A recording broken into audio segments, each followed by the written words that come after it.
Space, humanity's last horizon. These are the records and expeditions of the Federation starship Lovelace.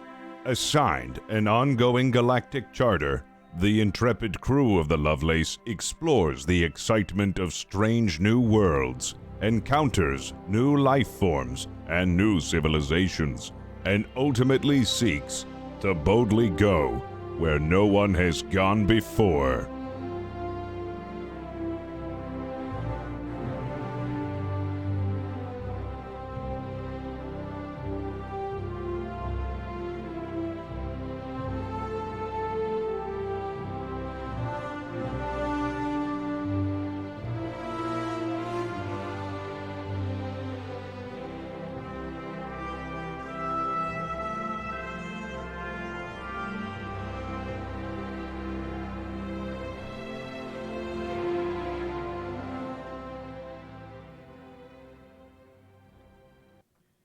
Hello, everyone, and welcome to Star Trek Adventures Lovelace. My name is Nicotine. I'll be the DM for today. If you are new to the show, welcome.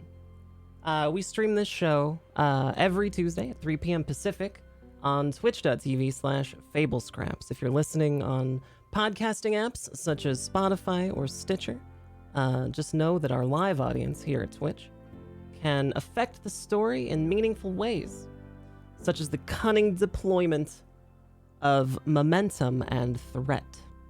This show uses threat in order to introduce new and exciting complications for the crew. The crew may use momentum to re-roll or gain information about a certain thing. So, all that out of the way, be sure to follow us on Spotify and Stitcher, and know that we host our VODs on YouTube as well. !social in chat should get you all those links. I'd like to go around and introduce the crew of the U.S.S. Lovelace. We'll start with Fist of the Walrus. How you doing, Fist? Doing good. Yeah. I'm Fist of the Walrus, and I'm a roleplay streamer on Twitch. Right now, I'm just back at my old ARC bullshit. Somehow pouring more hours into that, doing some roleplay on there. Awesome. Well, great. Where can people find your content?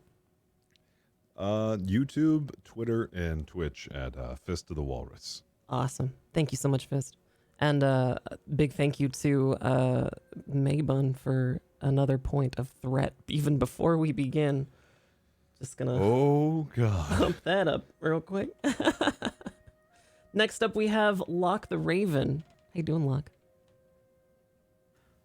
Hi, I'm Locke the Raven. I'm gonna get really pissed when Nicotine talks over me in a minute, but until then, I'm a if Locke the Raven sounds great, make sure motherfucker! Make sure you hit 2s in chat. Continue, Locke. No! Locke the Raven, spelled like it sounds. Those are my socials. I'm done. Next up, we got Aaron Black. Hello, Aaron. If Aaron sounds good, press 3s in chat. Hi, my name's Aaron Black. I'm an author. I lied. I want to do mine now. See? That's not fun, is it? Go ahead. I didn't do anything. I wasn't even a part of it. She taunts me, you all suffer. Okay. Anyway, if you don't know. Stick up for yourself, Aaron. You don't have to put up with that. Listen, I just want to get through this, okay? So, you know what? I'm done. Finally, Enovan. Hello, Enovan. If Enovan sounds good, 4s in chat. Hello there. How you all doing? I'm Enovan, spelled E-N-E-V-U-N. I'm a Twitch streamer here on Twitch. I typically stream VR games and roleplay games. Perfect. And where can people find your content? People can find me at twitch.tv/Enovan and Enovan on Twitter as well. Wonderful. That's spelled exactly how it sounds. Yep, E-N-E-V-U-N. All right, perfect. Unless you ask me to spell Twitter. Perfect. My name, of course, is Nicotine. I'll be your DM for today. If I sound good, 5s in chat. And I think we're just going to dive right into it today. So,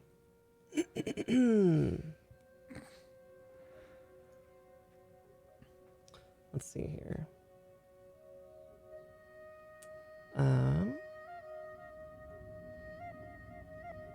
We open today's episode in the captain's ready room.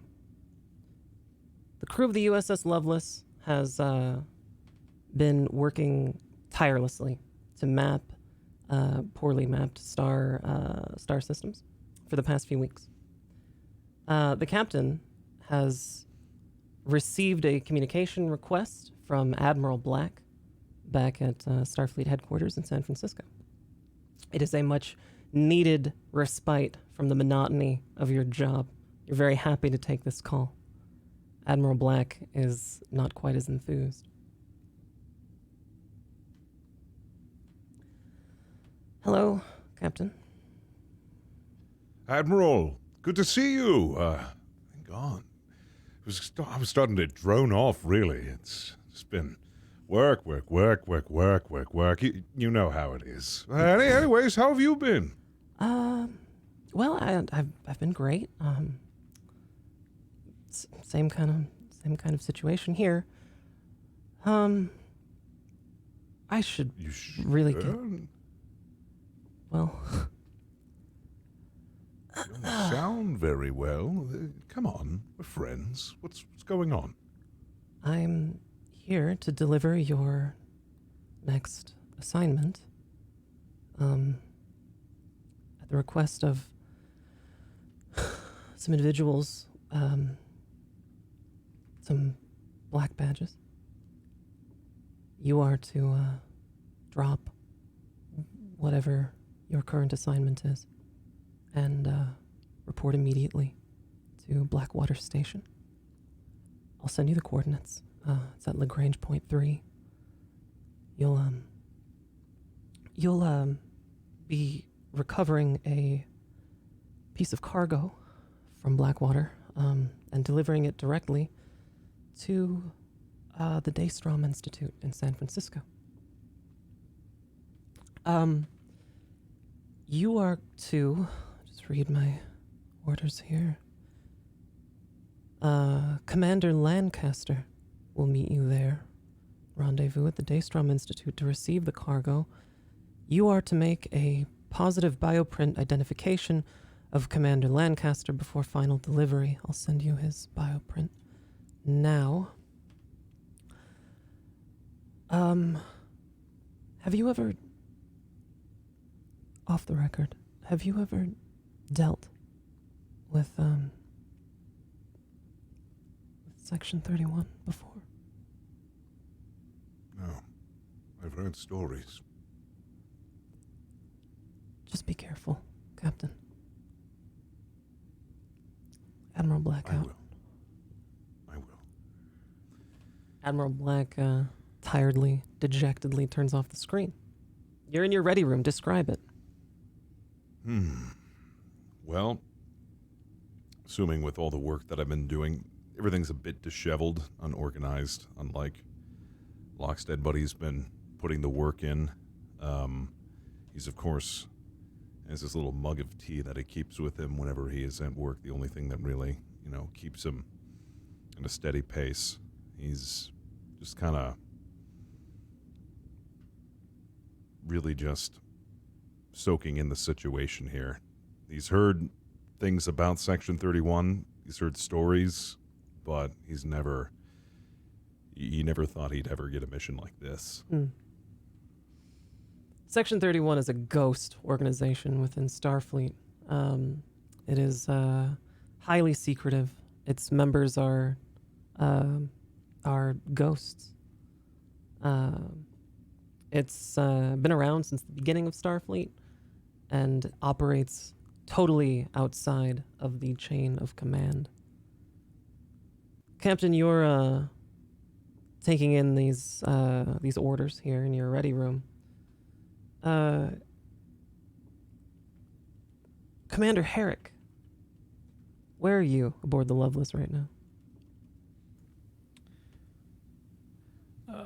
If Herrick is on duty, he would most likely be in his security office going over pads and writing out assignments for security for the following duty shifts. Absolutely. Has anything caught your eye? Not as of yet, but if he's spoken or seen the captain since his communique, he would, I'd say intuitively he would know something's weighing on him, but the captain usually will come and discuss with him when he's ready. So usually Absolutely. no need to pry. All of the security staff are performing their duties. Gregory continues to be banned from the holodeck. But the security staff are up to par. Yes, they're fine. And the armory, that's also in the security office, correct? Yes. What is the contents of the armory aboard the U.S.S. Lovelace? You would have had a say in this. Well, if on their last refit or docking, he had the option to, there would be a complement of Type 3 phaser rifles, several Type 2 hand phasers for away teams, and then probably at this point he's got enough Type 1 phasers for the entire crew to have one because, well, they should. Is it only phasers in the armory? I'm sure there's, probably say there's more conventional melee type combat weapons available, like maybe a shot club or something like of that nature if need be. Certainly. All right. Lieutenant Commander Belmont, where are you this day? I am currently inside of an office. It's the chief engineer's office that's actually nestled right in engineering, sitting behind a desk. I see. What are you doing? I'm actually working on some evaluations for Ensign Gregory and Ensign Selexon. How are the evaluations going? Well, honestly, Ensign Gregory's has been doing some stellar work over the past couple of weeks since the holodeck incident. He's been very oddly focused, and Ensign Selexon is stellar as always. So I'm just jotting down some notes. How is Ensign Gregory's knowledge of the Jeffries tubes? As they are really good at pipes. I would have to say Gregory, among all the ensigns in engineering, is probably the best out of all of them, rivaling my own knowledge.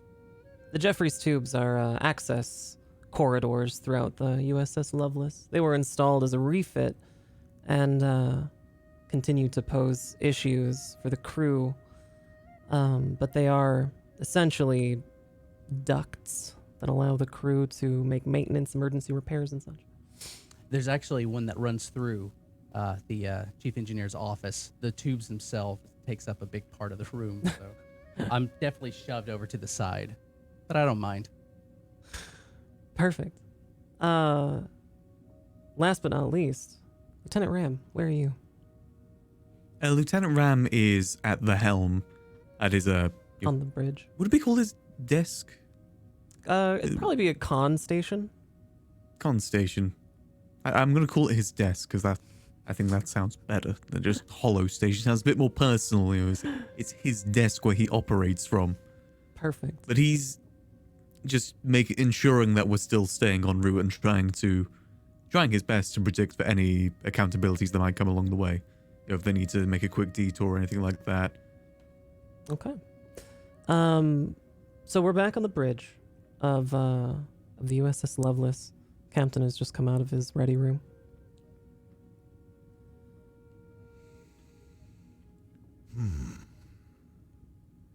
I'm going to walk to the center of the bridge and then put my hands on my hips and take a deep breath.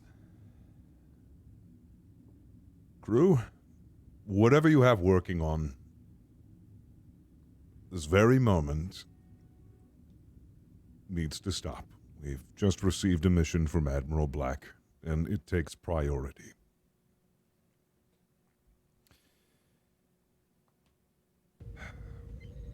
we've had some details sent over to us, and we are to report to Blackwater immediately to fulfill our objective. I may sound grim. There's a reason for it. This wasn't the mission I was expecting to ever get, but we'll just leave it at that. All right. So, I assume you've probably just opened up communications to the security office and the chief engineer's office so that Commander Herrick and Lieutenant Commander Belmont can hear that. Would you like everyone to report to the bridge? Yes. All right. So, everyone is reporting to the bridge. Your coordinates, your destination, is to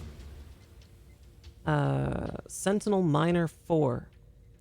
It is a backwater system. It's a red sun. There are no Class M worlds there. No worlds that can support life. It's a ghost town, with the exception of one space station you've probably heard of. Your con officer or science officer could, your con officer or your security officer might know more.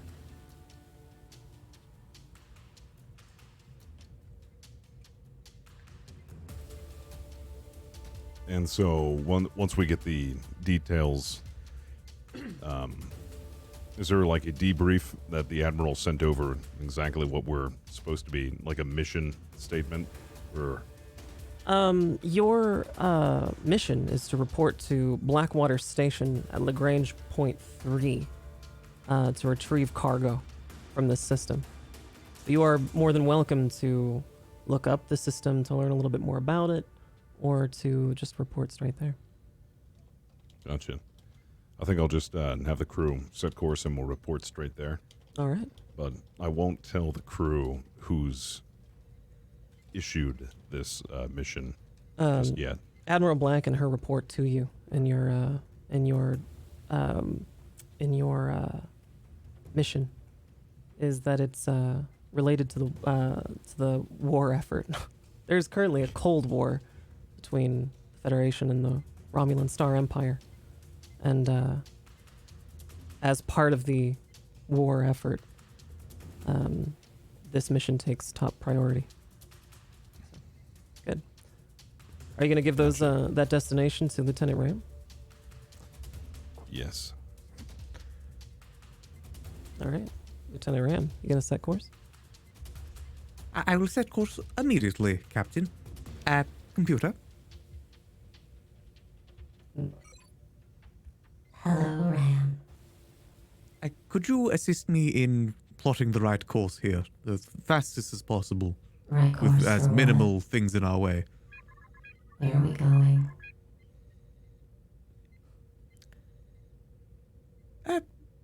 Where the captain is telling us to go.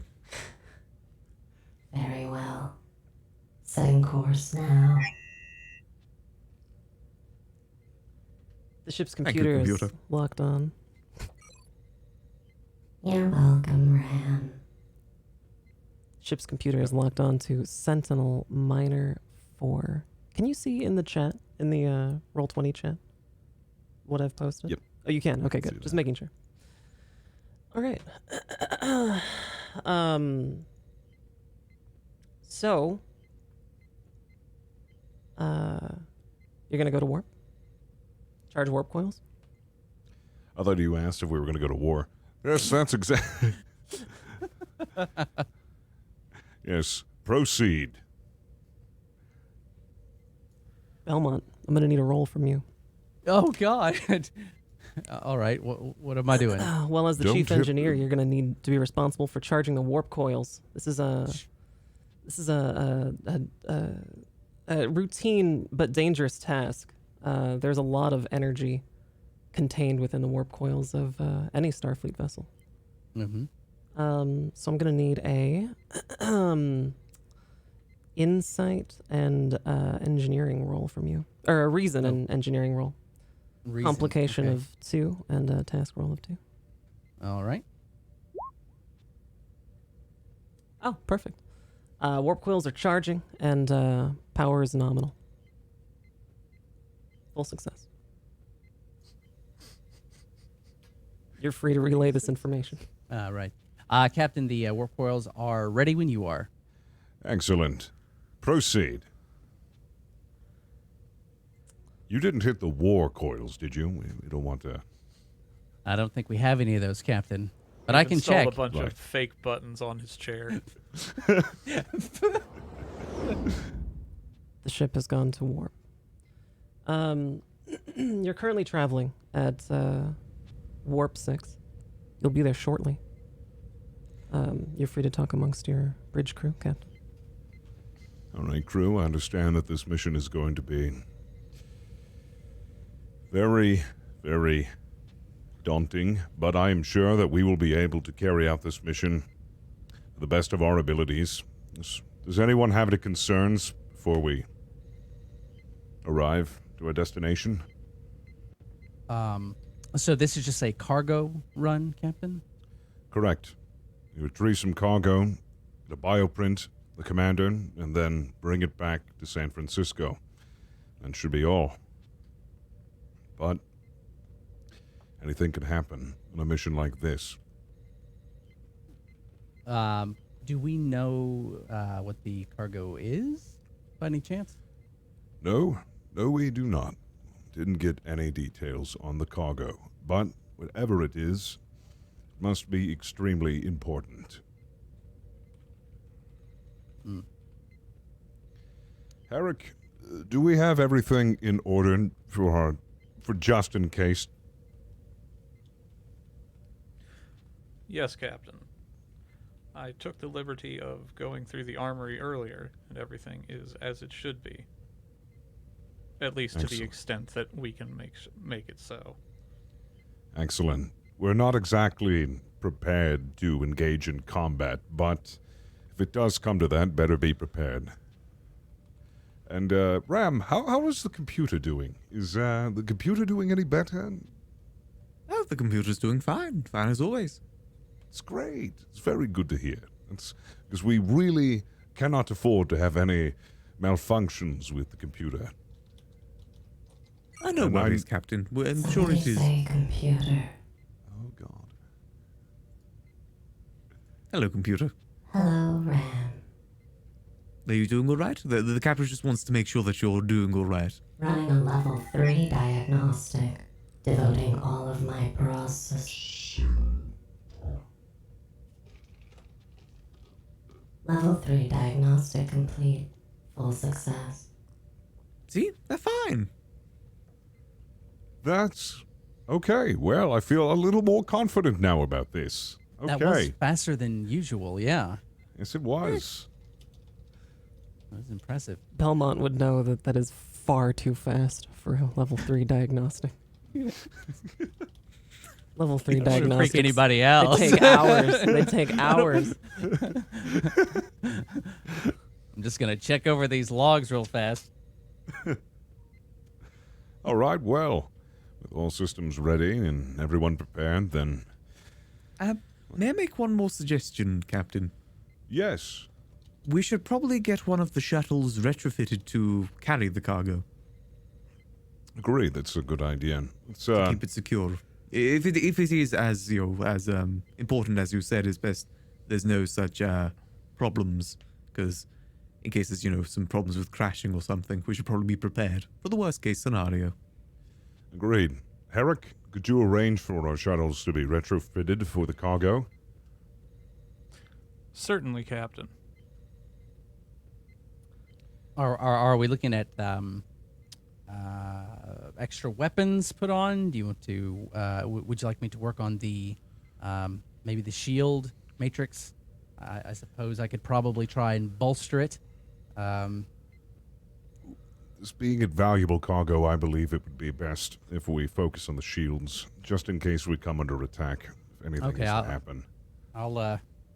I'll get Ensign Salixon on that, and I'm going to relay Excellent. that. At this moment, the lights and non-essential power in the bridge are off. They just flicker and they're gone. You're still traveling at warp, and the view screen is off, but you can still feel the ship moving at warp. I didn't touch anything. This is clearly Lieutenant Commander Belmont's domain.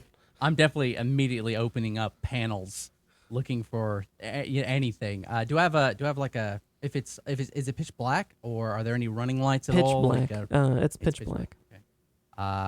I should have a light on me of some sort. Yeah, you would. Okay. So I would immediately turn that on and probably underneath the engineering console pull open some panels and start looking around for things. Go ahead and trying make to trace. Go ahead and make a roll for me. It'll be a right. reason and engineering roll. Complication of 2. Okay. Okay, full success. You find the cause of this. Your tricorder is out, and you're trying to trace back the signal from your engineering station, but you're seeing a lot of interference along the Jeffries tubes. Oh, this is very odd, Captain. I'm getting some strange interference coming from the Jeffries tubes. That's strange. Actually, is that close by the Jeffries tubes nearby, or is it like the system itself? Like, is it like emanating? There's a couple points, 2 points to be exact, where you're seeing some anomalies in your reading from tracing the cable back. Are they nearby, or are they? Yeah, well, one of them is nearby. Okay, the other one one is of them, closer towards engineering. But Okay. you managed to fix it, and the lights come back on momentarily. I'm not sure why that happened, Captain. I'm not seeing a good reason. It doesn't look like a standard overload or anything like that. So it's Belmont, we need to investigate that immediately. We Absolutely. are just Herrick, about to... From his console, Herrick is going to start a security scan of the ship. Certainly. Go ahead and make a roll for me, Herrick. Can I get you to do a insight and security roll, please? Complication of 2, task roll of 2.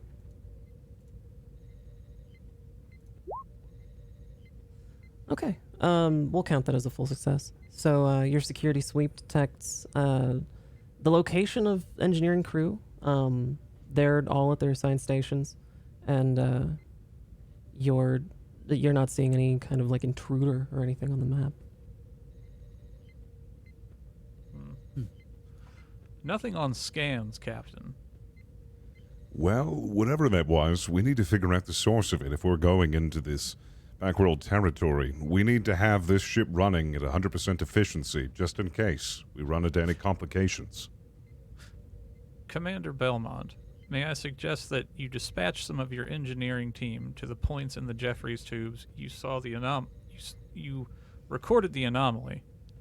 I will also dispatch members of my security team to follow them. Absolutely, Commander. Fantastic. So yeah, I'll contact my people. Shouldn't we send Gregory? He's great with tubes. That's what I understand. You're absolutely correct. He is fantastic. Ensign Gregory. Yes, Lieutenant Commander Belmont. I'm so ready. Yeah, that's fantastic. I'm going to send you a position within the that I like that spirit. I'm going to send you a position within the Jeffries tubes. I need you to stand by and monitor any relays running through there, and watch for any power fluctuations or anything. You will be accompanied by a security personnel. Which one? Which Actually, security personnel? Because some of them don't like me very much. Oh, I didn't realize. Right. I don't. Maybe Commander Herrick. would know. Commander Herrick. What's going on, Belmont? Do we need to send somebody else? What's going on? Possibly, I'm not sure. Ensign Gregory says he's had some trouble. I can do it. I'll do it. Sure. By the way, I haven't actually seen Gregory around the holodeck anymore. Usually Gregory's in there all the time. Is Gregory feeling all right, or is there like a reason why he's not allowed in the holodeck anymore? I'm just kind of curious. Does it have something to do with that? Is that Captain I actually no. He's been working around the clock recently. I've seen him. Right. So I think maybe he's just foregoing his holodeck time. Are you talking to Captain Lockstead? Okay, yeah, because he was in the holodeck a I- lot, and I was wondering if there was something going on. But the reason why he's not going to the holodeck is No, because he's sir. not having a good thing with the Stand by. crew and a couple of people. But okay, yeah, sure. I see that he's working really hard. Sure. Yeah, no, he's been doing a great job. I'm very happy with his work. Excellent. Yeah. Yeah, Ensign Was Gregory. he asking? Was Gregory asking for me? I could have sworn I heard something over the comms. Gregory didn't possibly. Are you guys talking about me? Did I do a good job? Is that praise? I am actually not sure if I can transfer this over, or is this just being projected from my badge at this point? It's just being projected. I don't even know Ensign how to Gregory do this. would do well to begin his Like, just duties. stick my chest out and be like, Captain, here you go, Captain. I could have used my. I mean, if you want to do it this way, then sure. If you just want to stand, I guess I'll talk into your chest. Yeah, is everything okay, Gregory? Oh, hi, Captain. How are you? I'm fine. Oh, that's great. Is there that's a problem? Super great. No, that's super great. Just wanted to say hi. Hey, how's it going? Hello. Hello. Excellent. More Do we stuff need to for the send somebody report? else with? Do we need to send somebody with you, or are you perfectly fine going on your Captain, own? I have got this, okay? And nobody knows the Jeffries tubes like me, okay? Right. That's why I wanted you, because you said you were so good at tubes. Want to make sure everything's running tip-top shape. Okay. I've got you, Captain. I've got you. Gotcha. I've got Well, At I this don't like point- talking into Belmont's chest, so I will leave it to Belmont. At this point, Herrick hits his comm badge and then blatantly tells a member of security to go shadow Gregory in the Jeffries tube. Affirmative, sir. Computer. For future reference, can I just transfer a badge communication just to another badge? Affirmative. Yeah, are you are able to do that? Oh, fantastic. Okay, thank you, computer. Great. You're welcome. I wasn't really into talking into your chest, Belmont, but are you using a new shampoo and body wash? It smells. I am. Good. It smells pretty good. Yeah. I picked up this from it was Rigel 6. I don't know. It was one of the port calls. There was a Lieutenant there was Ram, a little. you will know that your destination is rapidly approaching. Well, Captain? you'll have to hold that thought. We're approaching our destination, but go ahead and write that on a note for me. I want to know what body wash you're using. It smells great. Will do.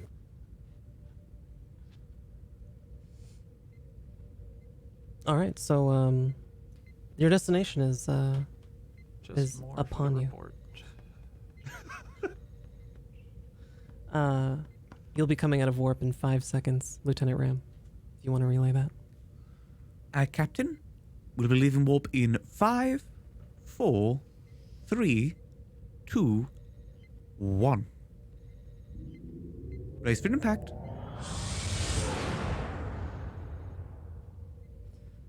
You arrive at Sentinel Minor 4. It is a dull system. There is a large red sun. There is a gas giant, a single gas giant, and several small icy rocks beyond it that are all in orbit around this red sun.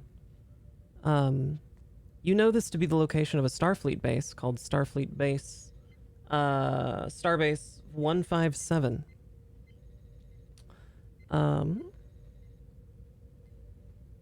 But it is not located at Lagrange Point 3. So you are welcome to either contact Starbase 157 or go directly to Blackwater Station. Let's go ahead and open up hail to Starbase 157 and check in before we head to the to our destination. Do you want to open up those hails, Lieutenant Ram? Right away, Captain. Hailing frequency open. Hello, this is Eugene Lockstead of the Starfleet Lovelace. Checking in.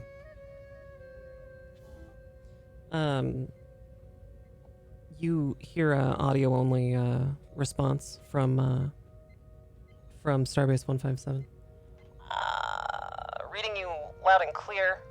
Lovelace, this is Starbase 157 reporting. Excellent. Just checking in. We're on our way to a mission at the moment. Wanted to check in. How are things around here? Well, this isn't my normal station. I'm just an ensign. All my superiors are off in a meeting. Understandable. No, that's fine. Just checking in. Wanted to see the state of things and how everything is. It's our first time being here. Just wanted to see if there was anything out of the ordinary should be alerted about. Lovelace, you should know that, we received a distress call from, another ship, the U.S.S. Lalo. They reported, a distress call in the vicinity of something they described as a large cube-shaped object. We thought it was a hoax, like a prank, but, all of my superior officers are off the station now. They've reported to some other location. I wasn't told where. I'm in charge of Starbase 157, and I don't know what's going on. Do you have the exact coordinates of where that distress signal was sent out? If you have that information, could you give it to us? It's been deleted off of my servers. Give us a general location? Anything at all? What can you give me? Just the name, the U.S.S. Lalo. Okay. Well, we'll keep in close contact if we receive any more information, but I would like to talk to your superiors as soon as possible. When they are finished with their meeting, have them hail us as soon as they possibly can. I'll try, but I don't know when they'll be back.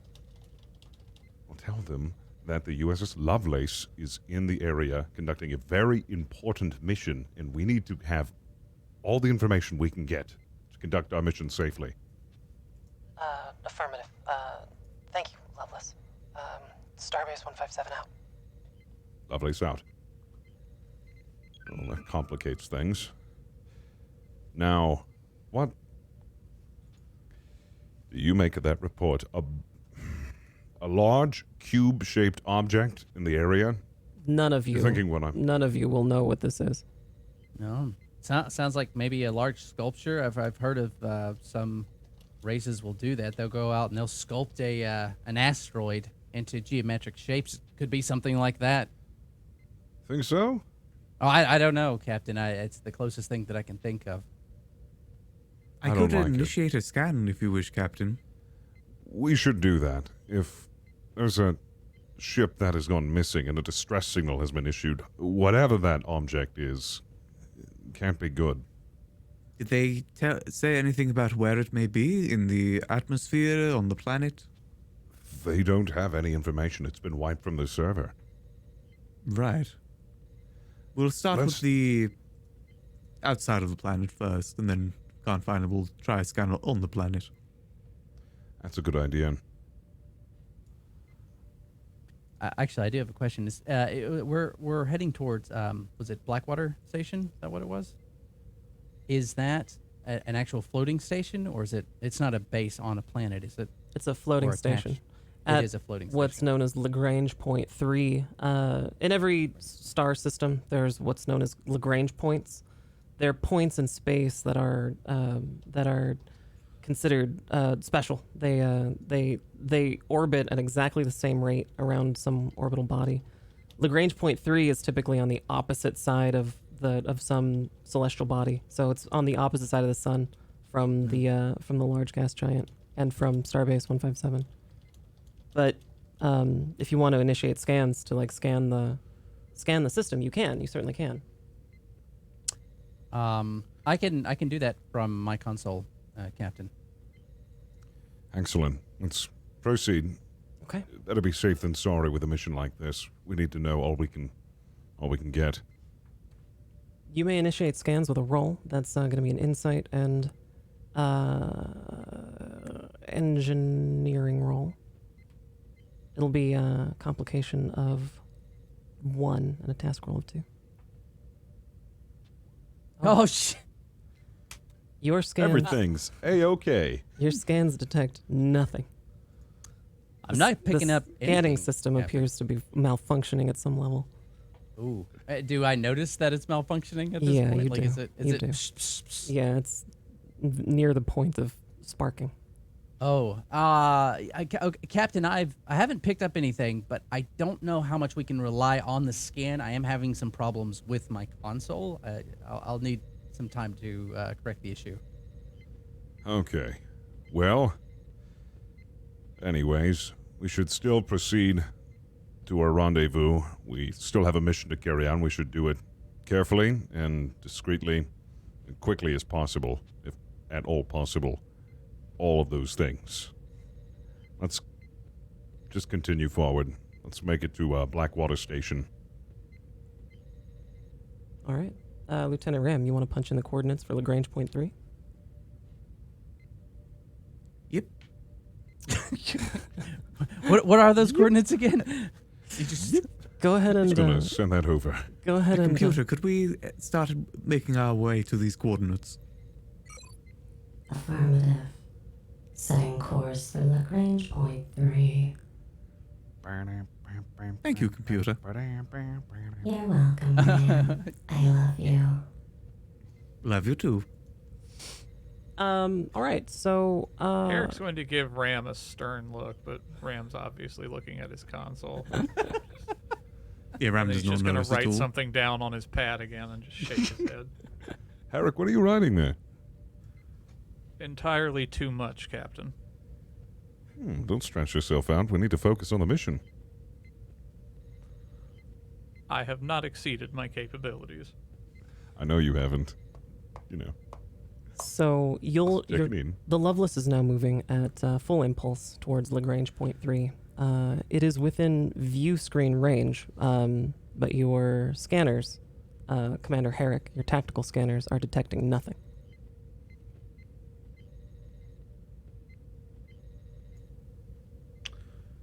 Captain, Is Herrick?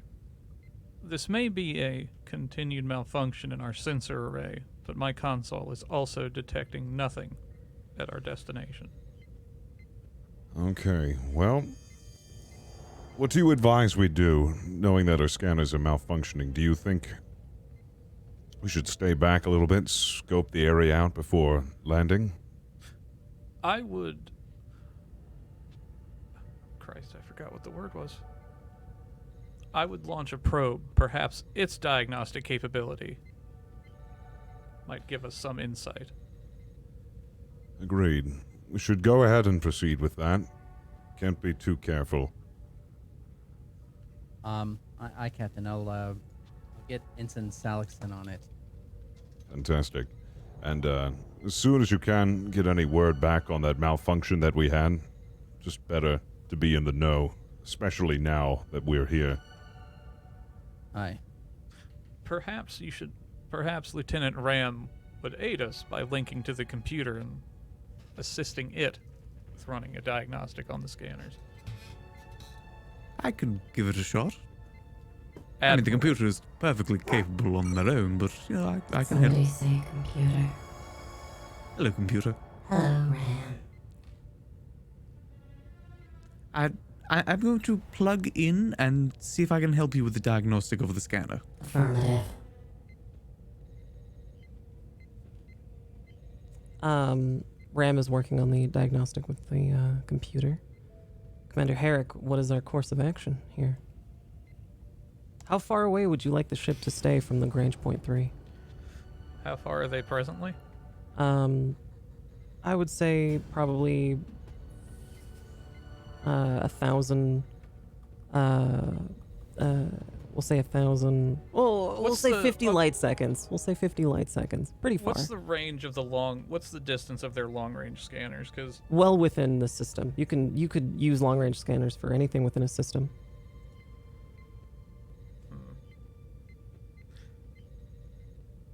then perhaps half a light year? Yeah. The long range scanners, it's well within the range of long range scanners. It's almost within the range of short range scanners. Oh, if it's almost within the range of then Herrick would probably advise that they stay just out of, or just enough that short range scanners could get into the system and scan if need be. Okay. But definitely no further. All right. Well, would you like to make that happen, Lieutenant Ram? What do you advise, Captain? Well, must do what we must do, and I agree we must keep caution top priority, especially here, so you may proceed. I forgot to mention this. Before we continue, please reduce all of your stress back down to 1. You may be using this later. So we're bringing the ship closer to Lagrange Point 3. It is within range of the long-range visual scanner, but your short-range scanners are still not detecting anything at Lagrange Point 3. When you say it's not detecting anything, you mean like it's not even detecting it's there? It's Or not there's detecting anything at Lagrange Oh, Point wow. 3. But Has a you're probe been launched yet? negative. No. I was having Ensign Salixon get it ready. I'm not sure when it'll be. I guess I'm just waiting to hear back. Or I'll check in. Herrick's Oh, going to actually- hit his comm badge real Oh, quick. okay.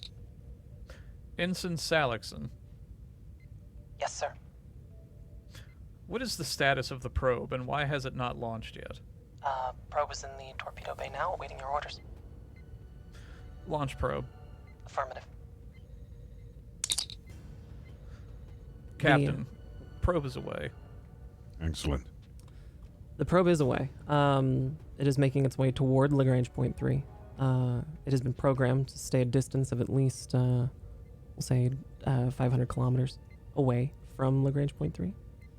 And its sensor array aboard the probe is detecting nothing, but it is sending back visual images.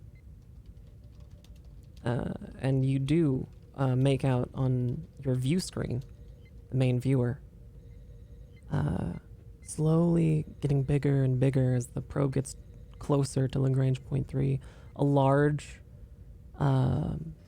rectangular box with a couple shuttle bay doors, and printed along the side in a strange black matte paint is the Starfleet insignia.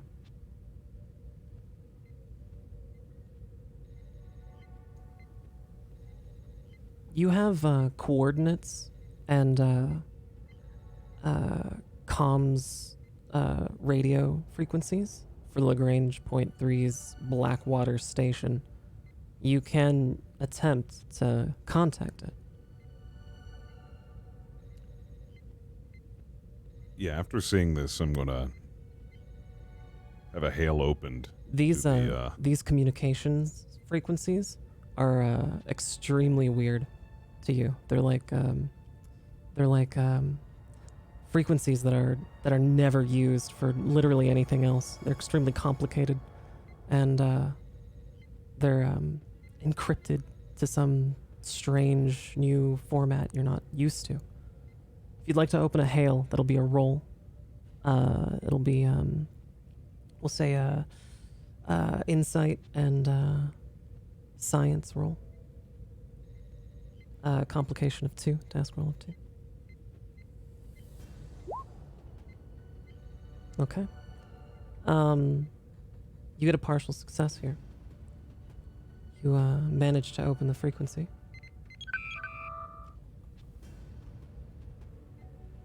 This is an automated message. Welcome to Blackwater Station.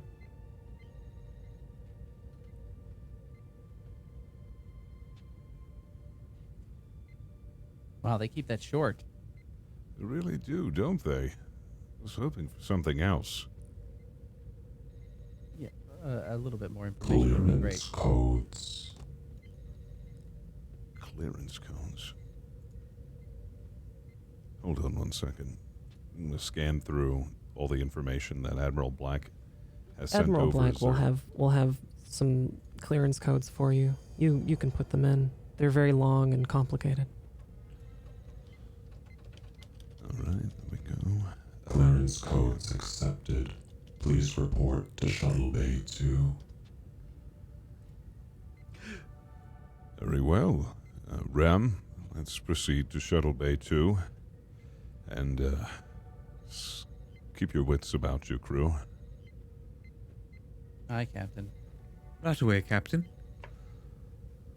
Maintain speed and course of no less than 150 kilometers per hour or risk disintegration. Blackwater Station out. Ram, please make sure our speed is calculated correctly. I promise you, Captain, I'm flying it as best that I possibly can. Thank you, Ram. Captain, Yes, Eric? might I suggest, given the circumstances, while we are on the away mission, the ship is placed on yellow alert. Why do you feel that's necessary? This is highly irregular, sir.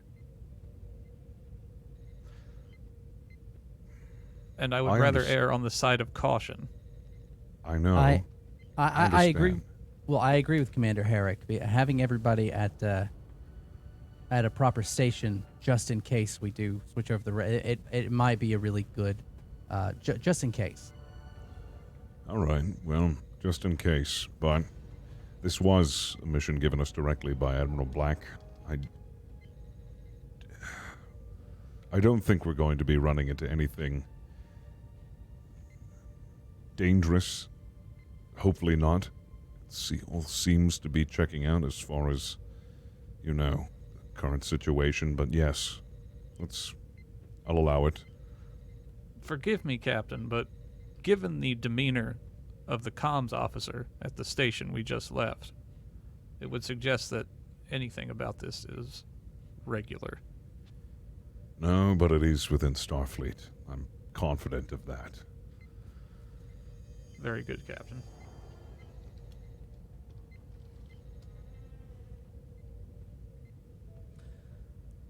All right. So, who's going aboard the Blackwater Station? I know I will. And I'd hope that everyone else would be, or I'd at least have one or two of the bridge crew accompany me, and then somebody stay back just in case. I guess Ram could stay back to keep an eye on the ship. Yeah, I was wondering if I was going to stay back because of the few malfunctions that had happened. Ooh, that's a tough one. I imagine Commander Herrick, you're probably going to go, right? Being the Yes. security officer, yeah. Will you be bringing So any of the security team with you? Depending who is going and who is staying, Herrick will fill out the rest of the complement of the away team accordingly, and will issue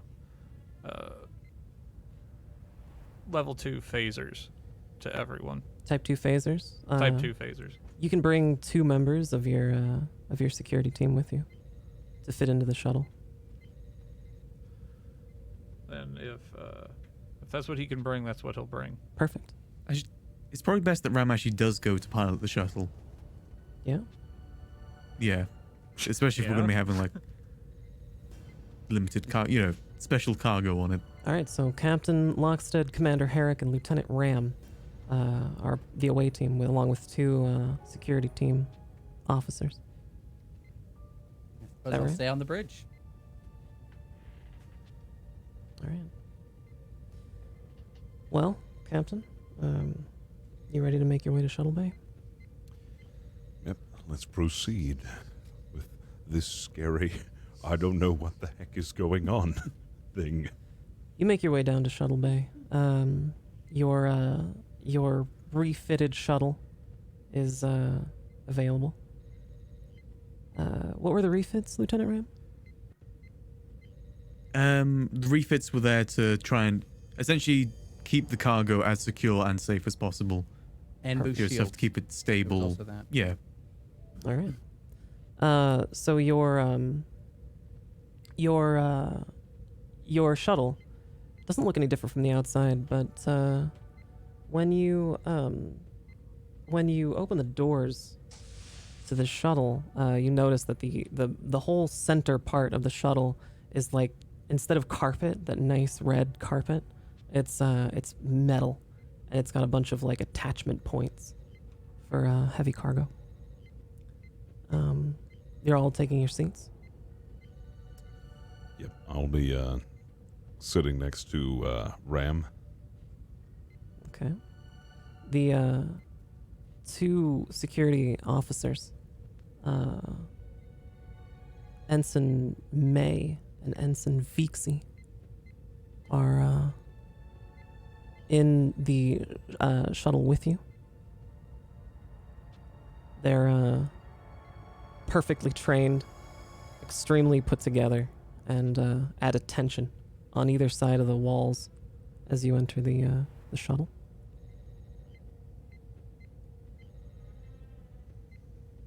Are we ready for takeoff? Is everyone settled in? Everyone ready? Excellent. Ram? I believe so. And Captain, please do remember when you're up here at the console, no food or drink. Understandable. Please No, keep I that wasn't. back there. No, I wasn't going to eat or drink anything up here. No. I just know that you typically like a cup of tea whilst you're flying, and I'm just saying that it's probably best not to have that near the console right now. Ram, Or it at any happened time once. possible. It happened once. I'm sorry. It was a little sticky because I had Yes. honey replicated into it as well, and we were able to get. I know you don't like it when you press down on things and it sticks a little bit. I understand it. Don't worry. I'm not going to drink anything. I'm not going to It was eat a anything up here. one-time It'll be thing, but fine. it took 2 weeks to clean. That was very sticky honey. I know it was. Initiating launch sequence. Yes, the computer does not like to be sticky. Eric Pressurizing just shuttle quietly bay. writing things down on a smaller pad. Right, everyone buckled in? Yes, let's do it. All right, computer. Let us launch. Initializing launch sequence. The ship takes a small jerking motion and raises about 10 feet into the air. The klaxon is still showing its red lights, but you can no longer hear it because the shuttle bay doors, the shuttle bay shield has dissipated, and it's been depressurized. So you're under your own power. Everything appears to be working 5 by 5. Excellent. And do we notice anything? Like, are there any further instructions? Anything else? No. You are to report to Shuttle Bay 2 of Blackwater Station. And you are to maintain a speed and course of no greater than 150 kilometers per hour or risk disintegration. Lockstead's like put both his arms like right under his armpits, and he's just like, I'm not going to touch anything. I'm not going to mess anything up. The Shuttle Think Bay. you're right there, nervous. Captain? Yes? Why? I was just wondering. You know.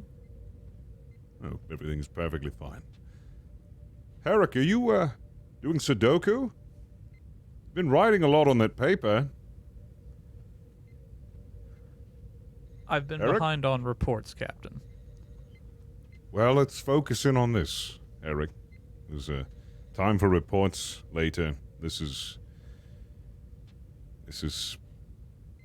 what takes What is it, priority. Captain? Nothing. This is the first time I've done a mission like this. Also, is it weird for me to have my arms in my armpit like this? I'm sorry. I'll just put them on my knees. Back on the bridge, Lieutenant Commander Belmont, you're watching intently at the main viewer, which is showing you the camera feed from shuttle 1, I think. You're listening into the conversation. You have open comms with the rest of the crew. You can hear all the things that they're saying, and you can communicate with them. But you receive a request for comms. Go ahead. Lieutenant Commander Belmont, it's Gregory. Ensign Gregory. Yes, Gregory. So I'm here at the site in the Jeffries tubes, and it just looks like normal wear and tear. I'm gonna go ahead and fix it, okay? Sure. Normal wear and tear. There's no evidence of tampering, any overloads, anything like that. Just wear and tear. No, this whole cable is kind of old. I can't really explain it. I didn't put it in. It wasn't me. But when they did the refit, I think they just reused it. It looks like they reused a cable, Lieutenant Commander. Oh, that's strange. Sure. Yeah. Go ahead and replace the cable. And I'm gonna go make ahead sure and that splice in and just create a little bridge here. But you should know that at our very earliest opportunity, we need to replace this entire cable because it is bad. the entire cable length. I mean, it's old. It's old and used. Oh, so it's not just a junction point. You're talking about the entire. It's frayed. Yeah, like it's old. Wow. Okay. Absolutely. Yeah. It's gonna be Right. unreliable until we get it fixed. Okay. Entirely. I'll make sure to log that for the next time we're at one of the stations. Yeah, consider this was that the only issue? Patch, just a patch. Yeah, that seems to be the only issue. Yeah. Right. Oh. Well. All right. Well, good work. Oh my god. Thank you. I'll make up a whole report. I'll do like a whole report and I'll talk about it in the report, and then if you want to you can share that with the captain if you. Absolutely. Be as detailed as possible. Okay. Bye. Serial numbers. Oh. All right. The shuttle is maintaining course and speed of no more than 150 kilometers per hour as it approaches Shuttle Bay 2.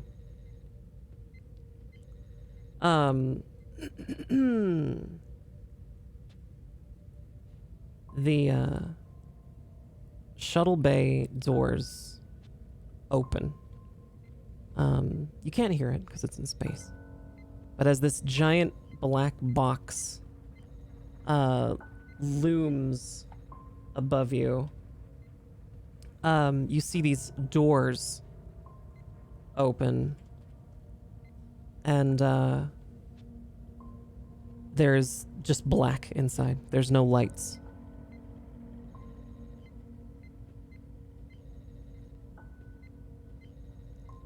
Shuttle of the U.S.S. Lovelace.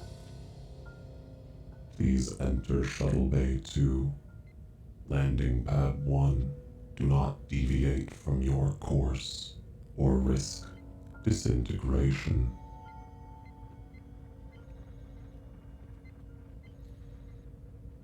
You heard the automated system, Ram. Let's Yep, I'm keeping proceed course. accordingly. Go ahead and make Fantastic. a roll for me, Ram. I'm gonna need Good deal. a control and con roll, complication 2, task roll of 2.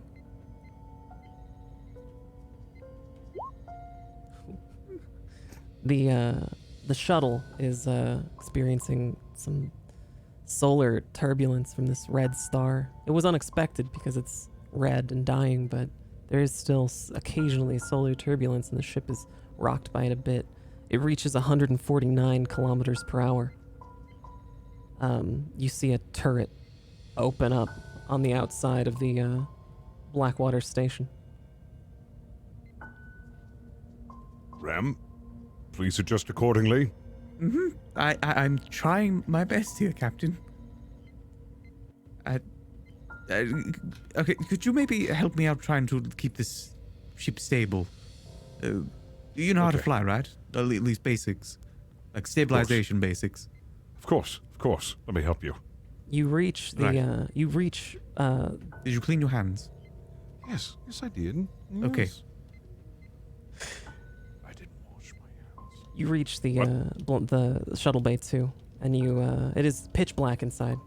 The shuttle has night vision. You enable it, and you can see the interior of shuttle bay 2. It is pristine. There is no evidence of anything in it. It's just dark. You can land at landing pad 1. It's clearly labeled. It'll be a roll from you, Ram. Control and con roll. Complication of 2 since you're flying by night vision. Come on. Again, the station isn't totally invisible to your sensors. You have to fly visually, and looks like a full success. Your shuttle is managing to gingerly touch down at landing pad 1, and you're here at Blackwater Station. The shuttle bay doors close behind you, and you hear a hissing noise as the shuttle bay pressurizes.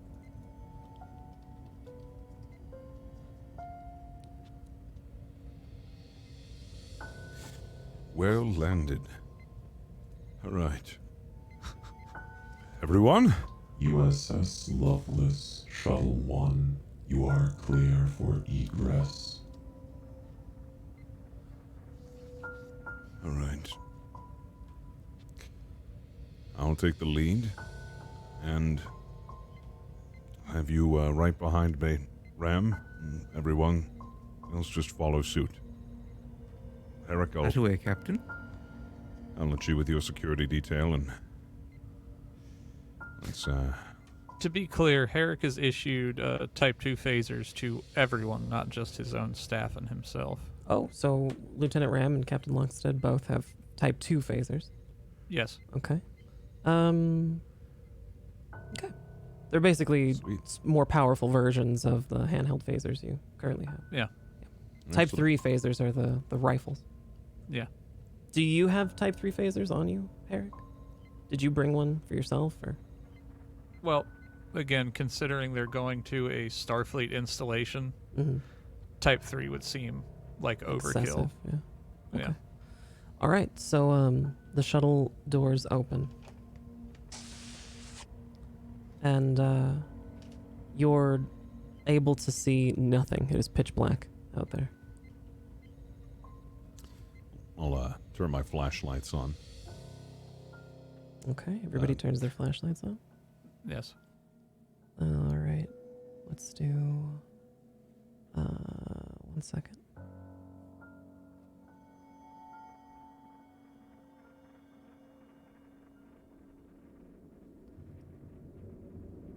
The interior of the shuttle bay is vast. It's huge inside.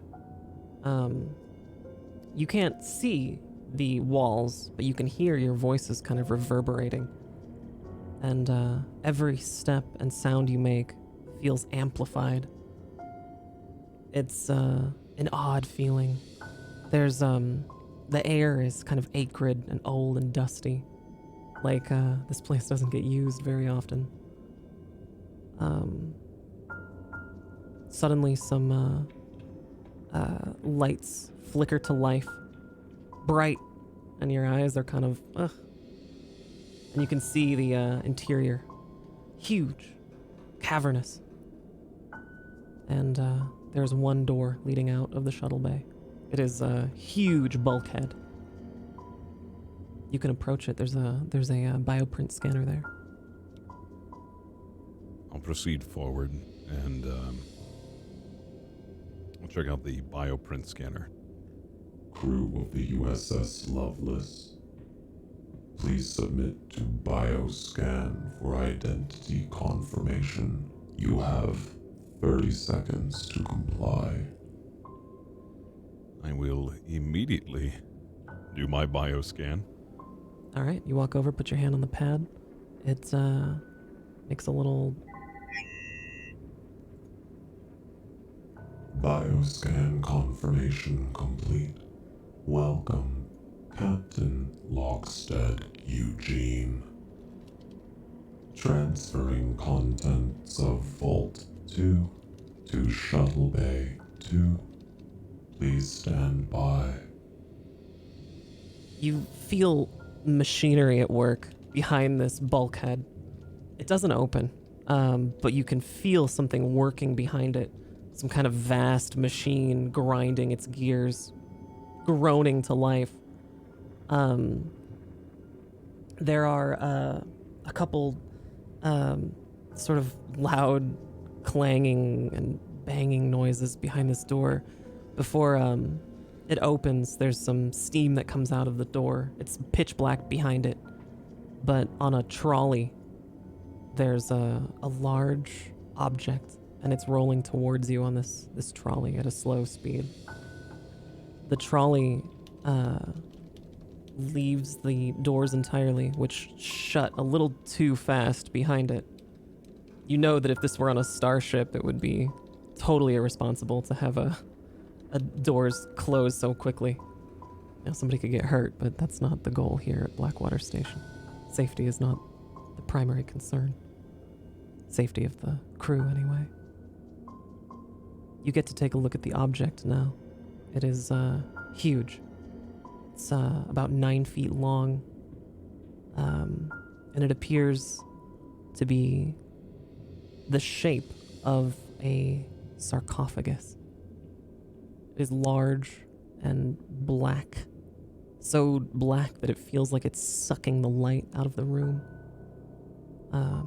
It appears old, and there's a humanoid carved on the cover, but you can't quite make out the race. You think it might be Klingon. It looks heavy. I have never seen anything like this. All right. Well, our orders were to retrieve it and bring it back to San Francisco, so let's bring it aboard.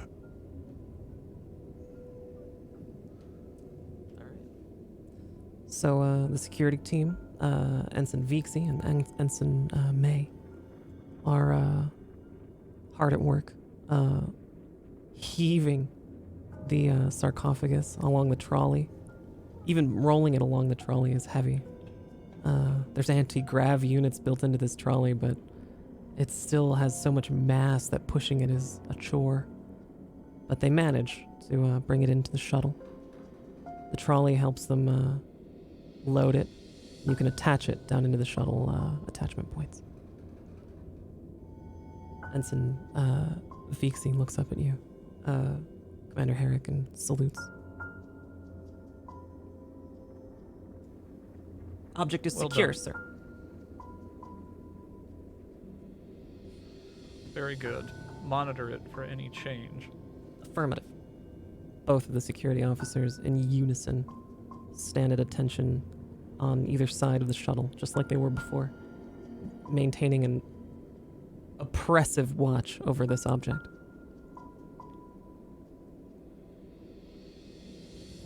Wow. I'm very Crew of impressed, the Harry. U.S.S. Lovelace, report to your shuttle and prepare for immediate takeoff. Do not have to tell us twice.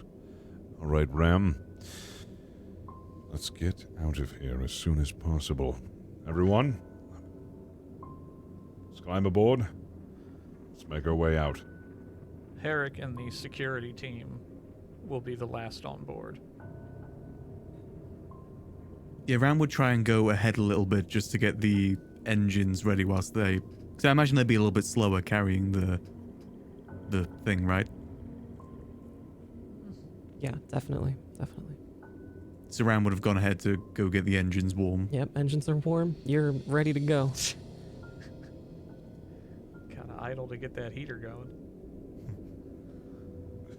So everybody's made their way back into the shuttle from this cavernous interior. I'll have given the order to leave as soon as possible. Shuttle of the U.S.S. Lovelace, you are clear for takeoff. Depart immediately and maintain a speed of no more than 150 kilometers per hour or risk disintegration. They really are adamant about the speed. Okay. Ram, let's go. Right away. You see the red klaxon lights. The main overhead lights flicker off, but you can see these red klaxon lights. And you can begin to see stars outside and the giant red sun of Sentinel Minor 4. Before you see anything else, it's like a portal through this black void. And it has been depressurized. You're clear for takeoff. Right, everyone buckled in? All set to go. Is the item secure? Affirmative. Let's blast off. All right.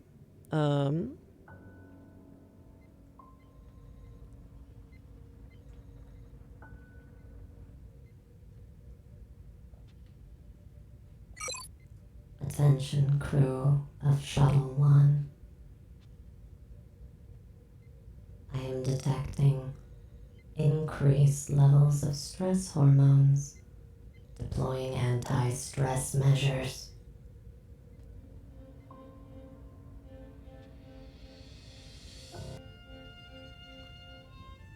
Oh, that's nice. I don't like it. The shuttle is... Is it helping your stress? No, actually, it's doing the opposite. The shuttle is Aye. heaving a little bit with this extra weight. And you manage to pilot the shuttle all the way back to the U.S.S. Lovelace. You land without an issue, and you are back in your shuttle bay, which has been repressurized. Oh, right. Would have really preferred it if they just gave us a fine for speeding, not an incineration. I mean, we got back in one piece. That's all that really matters. We did. I feel like that was a lot more stressful than it needed to be. Though, there is something that is bothering me. We still don't know what the U.S. Lalo is and why it sent out a distress signal.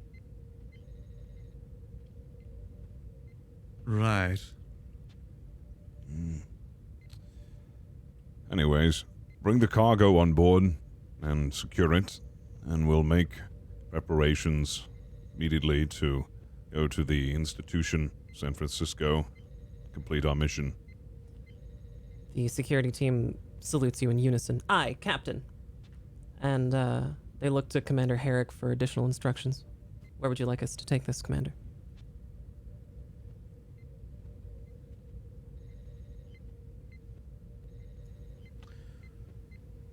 Is there possibly an area, actually,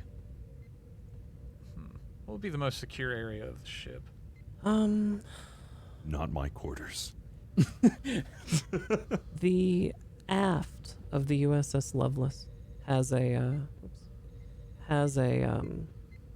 there's an aft torpedo bay and what would be like weapons, ship weapons. That would potentially be the most secure location. Are there currently munitions in it? Yes. Okay. Just the standard complement, several proton torpedoes. Well, if that's the case, Herrick would probably have assign members of the crew to remove the complement of weaponry. You could put it in the security office, which is also very secure. Large enough. Okay.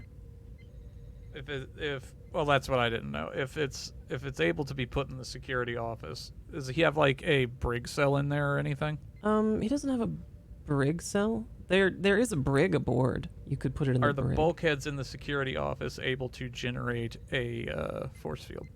Yes. Well, every bulkhead is able to generate a force field as a security measure.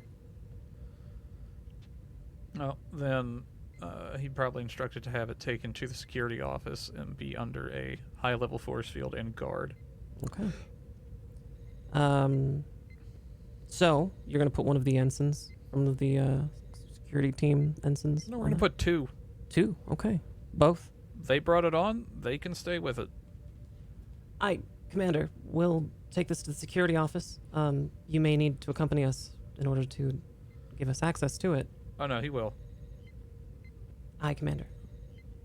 And they begin loading the sarcophagus onto another trolley to just have in the shuttle bay for cargo.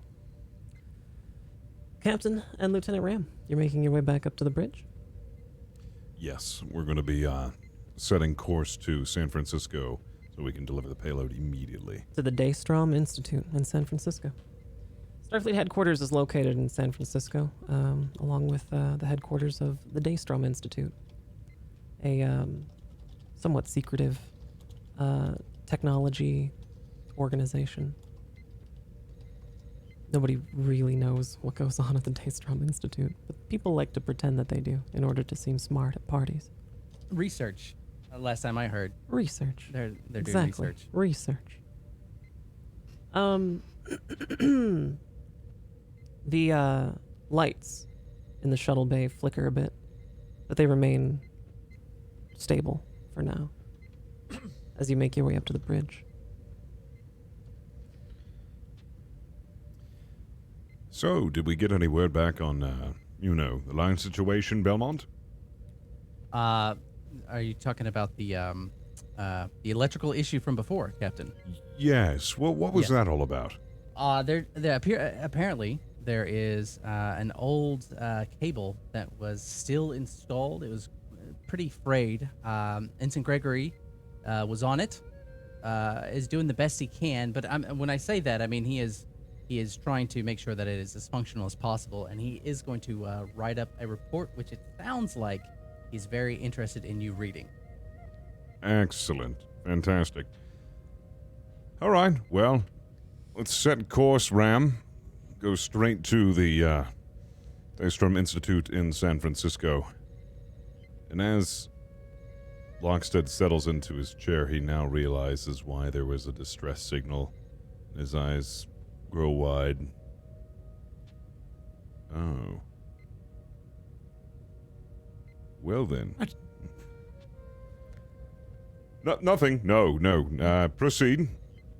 Right away, Captain. Plotting a course proceed. to San Francisco, also known as the Golden City. Also known as Frisco. I heard they You have just, good like, sandwiches Never there. call it Frisco. I was gonna say, would Ram just start rattling Wolf off all City. the different names and cultural aspects Also of? known as the City of Brotherly Love. It's, I think that's I- Philadelphia. The city I- by oh. the bay. I didn't know that. The city is one name for it. They just call it the city. The city It's just called the The city. city. by the inhabitants or other people around San Francisco. I just didn't know if that was a common term. San Fran. San Fran. I think I remember using that one myself back in the old Oh, my heart. college days. Oh, my heart. I think is I that may what not they have say. a list up for that exact Oh, reason. my heart. To just have the names. All right, the journey to San Francisco is quite long. It'll be about a day to get there. Your destination's about a day away. This is a good place for a break. We're going to take a really quick break. We'll be back in another few minutes for the second half of Star Trek Adventures Lovelace. We'll be right back. Enter the Frisco.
Hello, and welcome back to Star Trek Adventures Lovelace here at Fable Scraps.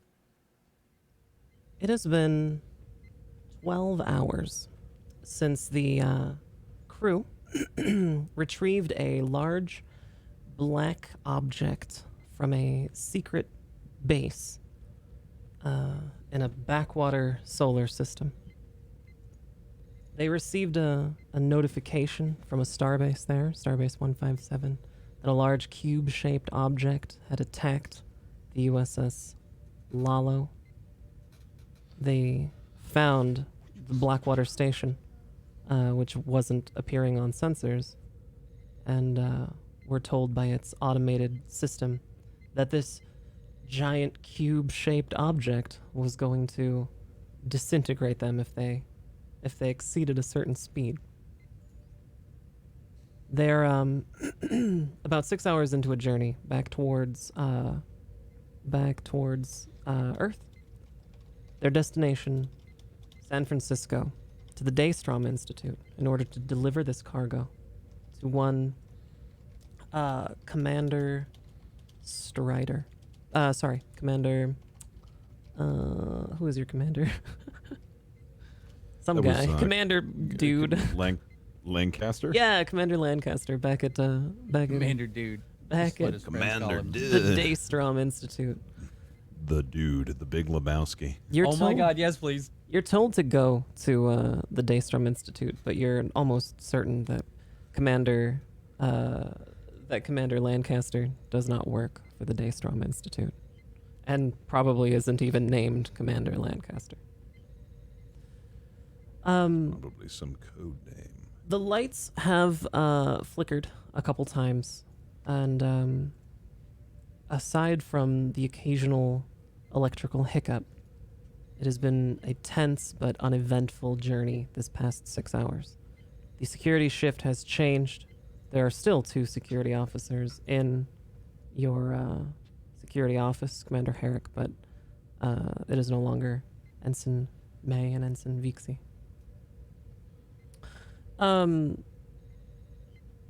What are we doing at this point, crew? Where are you, Captain? I'll be back in my quarters seeing as... Well, actually, no, I won't. I would actually be at the bridge. It's been a while, so I'm beginning to look fatigued. Mm-hmm. And I've just been, on it the entire time. I've just been waiting for something to happen, so I'm feeling a little tired, but I'm, trying to fight through it. I want to stay awake through the entire mission in case anything happens. Sure. So, still pretty stressed right now. I have had 7 or 10 cups of tea that I keep requesting. It's the only thing that's really keeping me calm, and it's starting to make me a little jittery on all the caffeine in it. So every once in a while, I'll just get a little caffeine jitter here and there. Perfect. So you're Captain robo-tripping. I can stop when I want to, Herrick. at your captain's chair, then on the bridge. I'm on my captain's chair. Commander Herrick, are you a tactical behind it? Yes. Okay. However, I will note that since the object was brought on board, in addition to the 2 in the security office guarding it, Herrick has 2 pairs of security patrolling outside the security office and on the floor above and below it. Okay. Good thinking. Lieutenant Commander Belmont. It really depends if the captain needed me on the bridge or not. Well, I would have, unless there was something further to do with a lights situation, I would have, let you go on about your business if there was something else to attend to. Okay. So. Right. So, I would have been in one of the holodecks working with a scale model of the ship and the shield harmonics, trying to bolster them in certain areas. But I had the door wide open, so I can, because I'm still a little jittery from the incident that we had in the holodeck. So the door is wide open and right next to me, so I can just pass through the arch at any moment. That's where I'm at. I'm sorry, you're back at engineering, main engineering? No. I'm on the holodeck. with a scale model of the yeah. But again, the door is open. Okay. Yeah, it's just so I can bolt if anything happens. And it's a scale model of what exactly? Of our ship. Okay. And I'm just messing with like the shield harmonics, trying to bolster them in certain areas of the ship to see what I can figure out. Yeah, that's I'm great. just messing around. I love it. I love that. Yeah. Perfect. That sounds very appropriate. Yeah. Lieutenant Ram, are you at the con? Yep. Ram is in his usual station, making sure everything's going all right. I see. All right. On his way to the Frisco. Good Lord. All right. Well, Lieutenant Ram, your console immediately starts lighting up.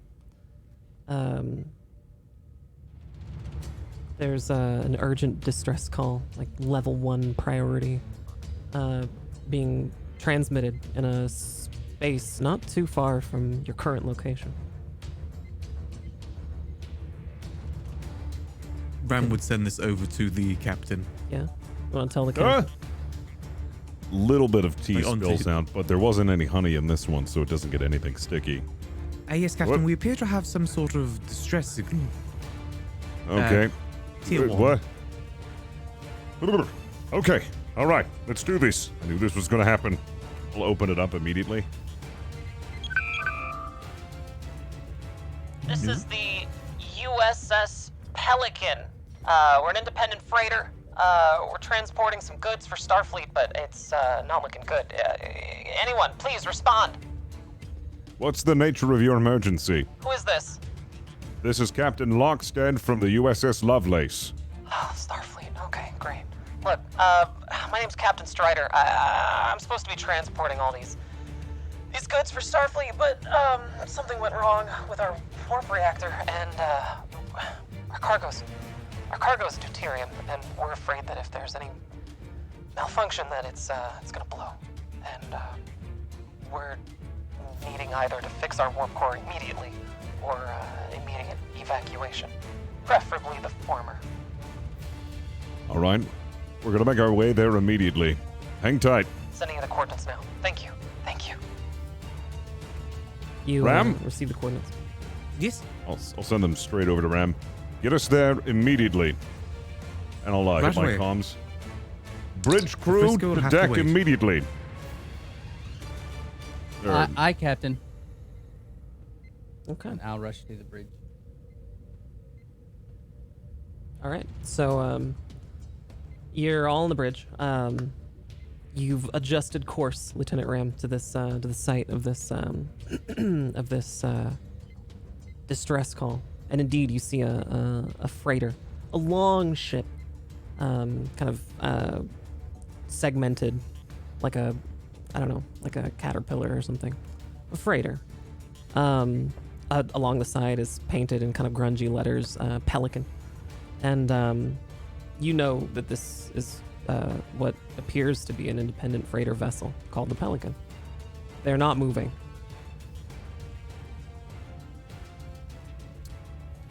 Let's go ahead and get some scans on that. Let's see just how far the cargo's gone. If we have to evacuate the ship, or if we can be saved. Okay. That'll Probably be a tactical scan. Commander Herrick, do you want to make a roll for me? It'll be insight and security, complication of 1, task roll of 2. Okay, partial success. Your scans reveal that there's a crew complement of about 18 people, and their warp core is giving you some extremely anomalous readings. You predict it would probably be about 10 minutes before their warp core is breached, causing a meltdown. And deuterium stability is at about 75%. If it reaches 100, they'll explode. Captain, preliminary scans suggest that it would be pertinent to move the crew from its vessel. All right. Let's open a hail to the Pelican. Hail channels open. We've done a scan of your ship, and we believe the best course of action is to evacuate your ship immediately. We're ready to receive you. Captain, is there no way you can save the cargo? I'm afraid not. It's too far gone. We recommend that you immediately go to your shuttles and climb aboard. There's no saving it. All right. To the shuttles. And you hear them. You hear them go out. So you are seeing no movement aboard the ship, but your life signs on your scan, Commander Herrick, are showing that they're moving towards the shuttles, but they're not boarding them. Captain, they do not seem to be boarding my shuttles. You see 2 frantic life signs in the main engineering, kind of running around. I believe they're trying to stabilize the core, Captain. Oh my goodness. I suggest we begin emergency beam out procedures. I agree. I'll, Belmont, Aye, Captain. let's go ahead and begin beaming them out of the ship. It seems that they still want to rescue their cargo. Starting give it a with shot. those who are at the shuttle. At the shuttle, right. I'll give it a shot. I'm not sure what the interference is going to be. Just as a heads up. And then I'm going to, I guess, try and start beaming the people next to the shuttle. All right. Over. Yeah. So Ensign Salixon is the transporter chief. You'll probably, Ensign Salixon, Aye, Lieutenant Commander. I'm gonna need you to get a lock on every individual over at the Pelican ship that we're next to. Acquiring lock. I need you to beam them over and actually stand by. Captain, do you want me to beam them anywhere specifically? Just the regular transporter bay, or do you want to... Just a regular transporter bay. I don't think we need to be putting them anywhere else, especially not the, where we have our cargo. Aye, all right. Yeah, Herrick will be dispatching armed security to the transporter bay, just because this seems a little too convenient to him. So then I'll relay that to Ensign Saxon and be like, go ahead and start transporting them. Actually, before you do that, Captain, do we want to let them know that they're going to be transported beforehand? Just for Salixon's sake, because he's going to be getting some surprise individuals. All right. Well, let's open a hail.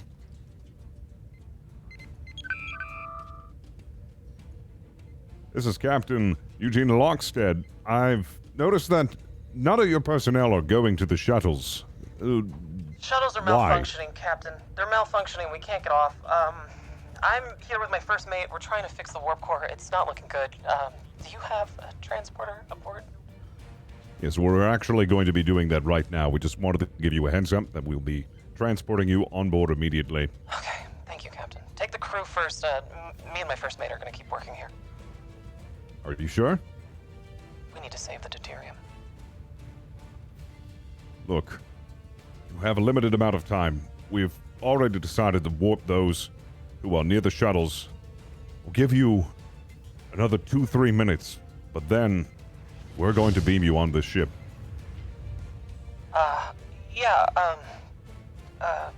Affirmative. Just give us those minutes. We'll be in touch. Okay, Lockstead out. I'll turn over to Belmont. Yeah, make sure they are the first.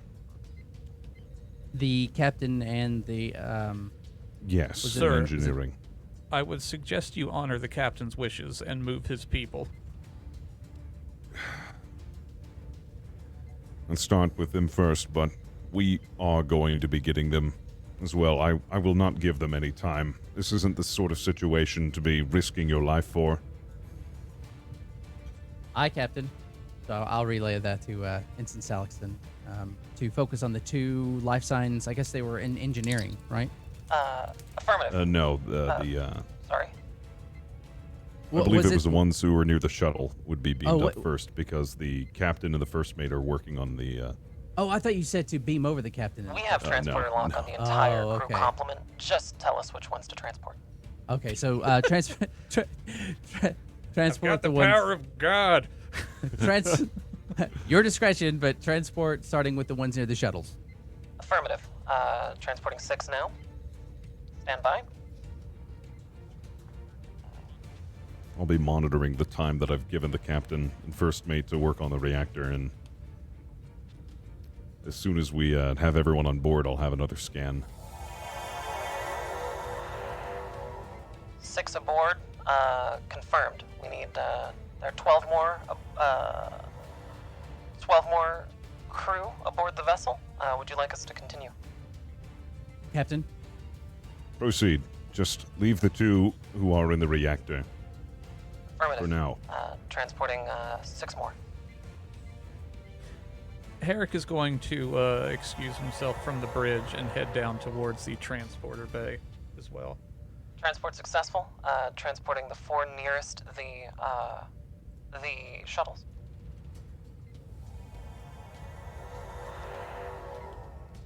Transport successful. On your mark, we can transport the 2 individuals at the engineering. So for now, Belmont, could you conduct another scan on the ship and see how the reactor's status is? Aye, Captain. The reactor status is at your best estimation, it's going to explode within another 2 minutes or so. Captain, we're out of time. They're not going to be able to do anything. It's just as I thought. I'm gonna open up a hail to the ship again.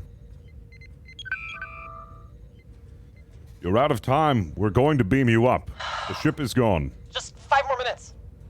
You don't have 5 more minutes. It's going to be gone in a couple of minutes. All right. Okay. Beam us aboard. All right. We'll be beaming you shortly. Captain out. Belmont, order for the beaming of the remaining 2. Aye, Captain. Herrick Ensign is going to come in on the comm. Captain, once the remaining crew are aboard, I suggest raising shields and setting impulse. Agreed. Lieutenant Ram, raise shields, set impulse. As soon as we get these 2 aboard, that ship is going to explode. And Alex. That's right, Captain. Ensign, go ahead and beam aboard the remaining 2. Affirmative. Beaming aboard now. Transport successful. They're on board, Captain. All right. Ram, proceed. The shields take Right. a good 15-20 seconds to charge up. There's a lot of power going through the shields of the U.S.S. Lovelace. It's a big ship. You are quite unsure that you are going to bring these shields up in time before the deuterium manages to explode as a result of the warp core breach. But it is what your scans are telling you. And your shield is charging. You have 25 seconds left. As silly as this is, since I was running, oh my God, since I was running, like scenarios, can I do that? Can I ask the captain to fiddle around to try and bolster the very front of our ship's shields? Yeah, absolutely. All right. Captain, I've been running some simulations. I might be able to put extra power into the shields. I'm not sure they're going to be fully up for the entire ship by the time that explodes. Permission to put in the calculations. Proceed. All right, So, that's what Lieutenant I'm Commander gonna do. Belmont. That'll be your role. That'll be a reason and engineering role. Okay. You know what? We'll make this a daring and engineering role because the time is you're on the wire here. Daring and Sure. engineering. Okay. And what's the complication? Complication of 2 and a task roll of 2. You can do this, Okay. Belmont. Oh, it's a full success! Just in the bare nick of time, you divert emergency power to the front of the ship right as the warp core is breached and all the deuterium explodes aboard the U.S.S. Aboard the Pelican. There's a huge rocking of the ship, and some of the lights flicker again, but as far as you can tell, although there are some sparks on the bridge, you appear intact.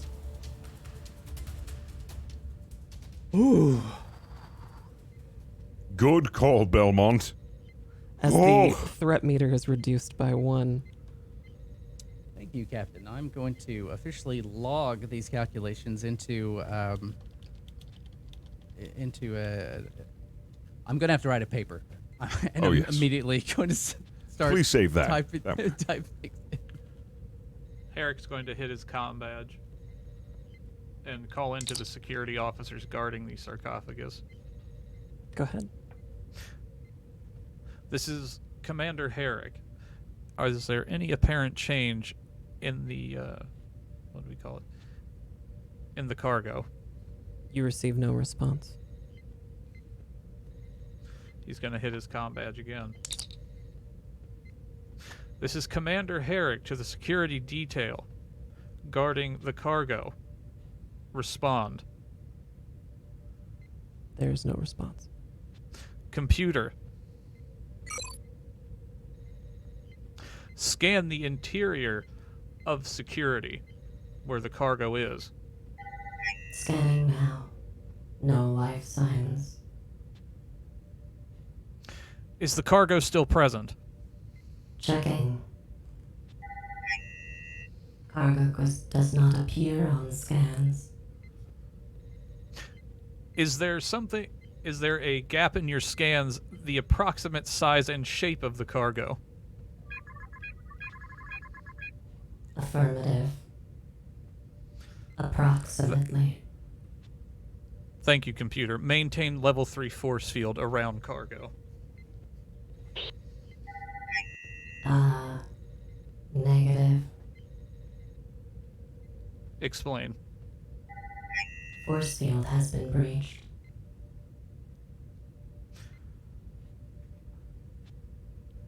Herrick's going to hit his comm badge. Security. Report to...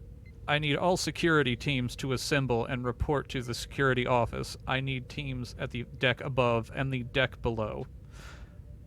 Computer, begin a full system-wide scan of the ship for any anomalous life forms. Detecting no anomalous life forms. Detecting 18 new life forms.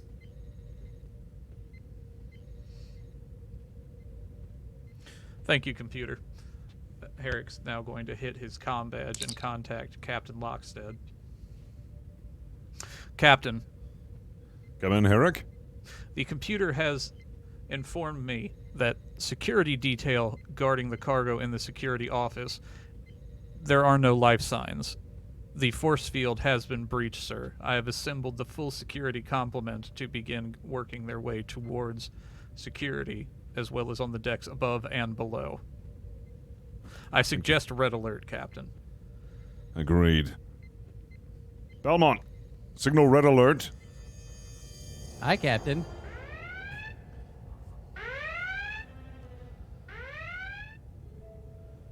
As soon as you receive any more information on the matter, Herrick, inform me immediately. We're going to do what we can here. Aye, Captain. The lights flicker.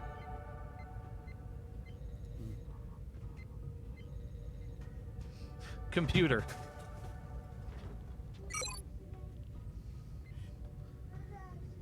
Oh boy. Actually, if I can jump in, computer, are there any of our personnel located at the 2 points in the Jeffries tube where the electrical issues were? Scanning now. There is one life sign, Ensign Gregory, attempting to patch a section of cable in Jeffries tube 37B. Wow, he's been there for hours. Okay. All right. I'm gonna talk to Gregory. Ensign Gregory, how's it going there? Oh, well, could be better. This is a lot of work. Lieutenant Commander Belmont, is it any better out there? We're getting some fluctuations. Is it still mostly on? I mean, it is mostly on. Okay, So you well- haven't like broken anything. I'm just Wondering, do you have an ETA on when you should be done? I've got another 4 or 5 sections of this cable I need to patch, and this is just a patch. We're gonna need to. Right, absolutely, yeah. Okay, just keep me informed. Okay, all right, I will. And is the captain there? Yes, the captain is here. Did you tell him that I did a really good job with the rest of the patches? I did. He's looking forward to your report. Okay, great. All right, okay. Bye. Who is Belmont? I'm sorry, What? that was Ensign Gregory. He's still working on the patch of that old cable, and he's looking forward to writing that report. Right. Anyways, we have something more important going on. Let's go ahead and make sure that we've already conducted scans of the ship. Let's Commander see, what Herrick's else? comm badge has a communication request.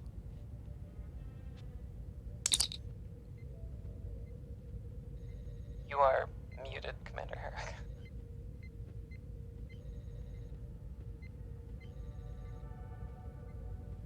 Nope, still muted. Yeah, very muted. Super muted.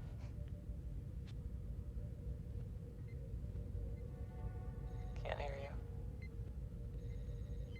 Can you hear me? I can't hear Lieutenant Commander Belmont either. Lieutenant Ram? Marco? Hello? Are we back? Okay, it looks like a problem on my end. 1 second. Let me refresh clean feed.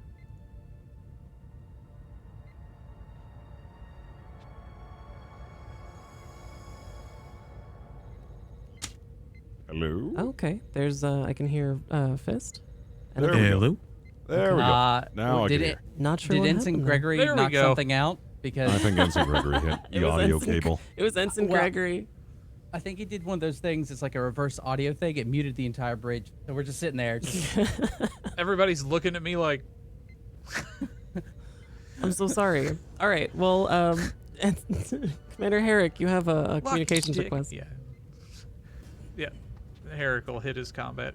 This Commander, is Commander Herrick. Commander Herrick, this is Ensign May. You're gonna want to see this here at the security office. I'm on my way presently.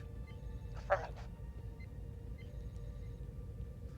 And he'll disconnect his comm badge and Okay. just make his way to security as quickly as he can. All right. So you reach. Do you inform the rest of the crew or the captain? Like where you're going? Yeah, he excused himself earlier. Oh, okay. So Herrick walks out of the turbo lift. Exit the turbo lift on the security office floor, and you see a group of security officers with their phasers out. One of them is aimed at you as the turbo lift doors open, and sees you, puts his phaser down, and salutes. Commander, sorry. You're gonna want to come with me. Security officer leads you at a brisk pace towards the security office, where Ensign Ensign Vixie is like helping make stable Ensign May as Ensign May is vomited on the floor, and the doors for the security office are open, and you can look inside and you see nothing but dripping blood from every side and corner, the ceiling, the walls. There's sinew strewn around the security office floor. There's viscera on every surface. The sad demise of Ensign Gregory. no, he's fine. He's Yeah. fine. No. Do you want to examine anything else in the security office? Herrick will get his tricorder out Okay. for what it's worth, and then but before he begins to scan, he'll hit his comm badge. Oh. Captain, Yes, come in, Herrick. I have arrived at security. The interior is covered in some sort of biomass, resembling, as I can best describe, as if a person exploded, sir. Gross. And what about the cargo? Well, Nikki, what about it? Well, your tricorder thing- your tricorder doesn't read the cargo, although you can see it in front of you. There's Well, no is it longer open? there's no longer a force field. It's not been opened in a traditional sense. It's not the top hasn't been lifted off of it, but a large corner has been what appears to be burned away, melted, and you can't see if there's anything inside of it. But your tricorder detects that there is nothing there at all. Computer.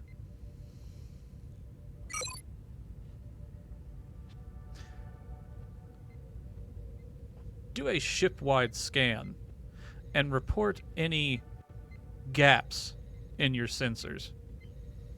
Conducting shipwide scan. Shipwide scan will take some time, approximately 45 minutes.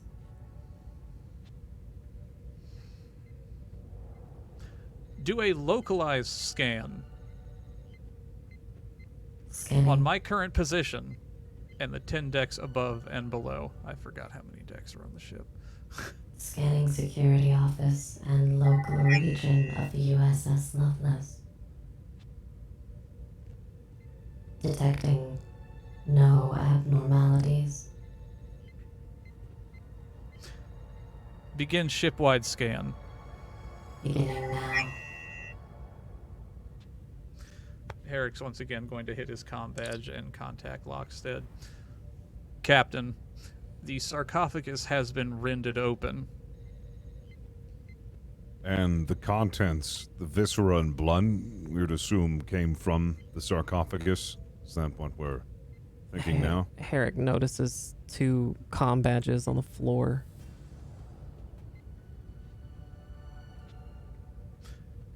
I've found something, Captain. You almost I didn't would see again. them. They were covered in viscera. But they're there. Oh, little goopy. Is that in character? No. Herrick will take his tricorder out and scan the comm badges.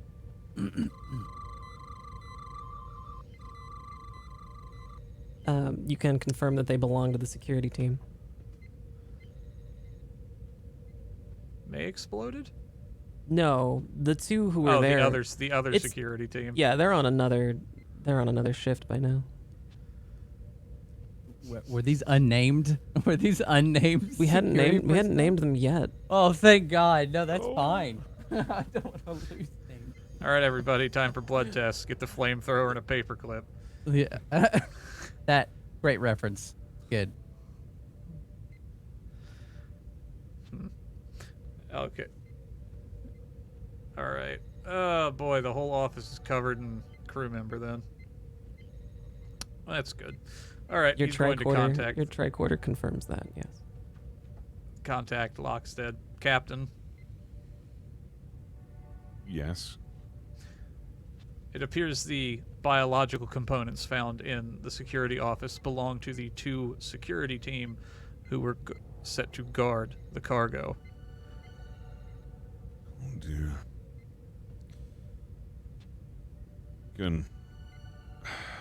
Is there any surveillance footage or anything that we can look back on and see when this happened exactly and how it happened? Do you keep surveillance footage of the security office? Commander Oh, Herrick? definitely. Yeah. Well, I will begin to review it. Actually, Herrick will send it to Lockstead. Okay. At the time, because it couldn't have been within.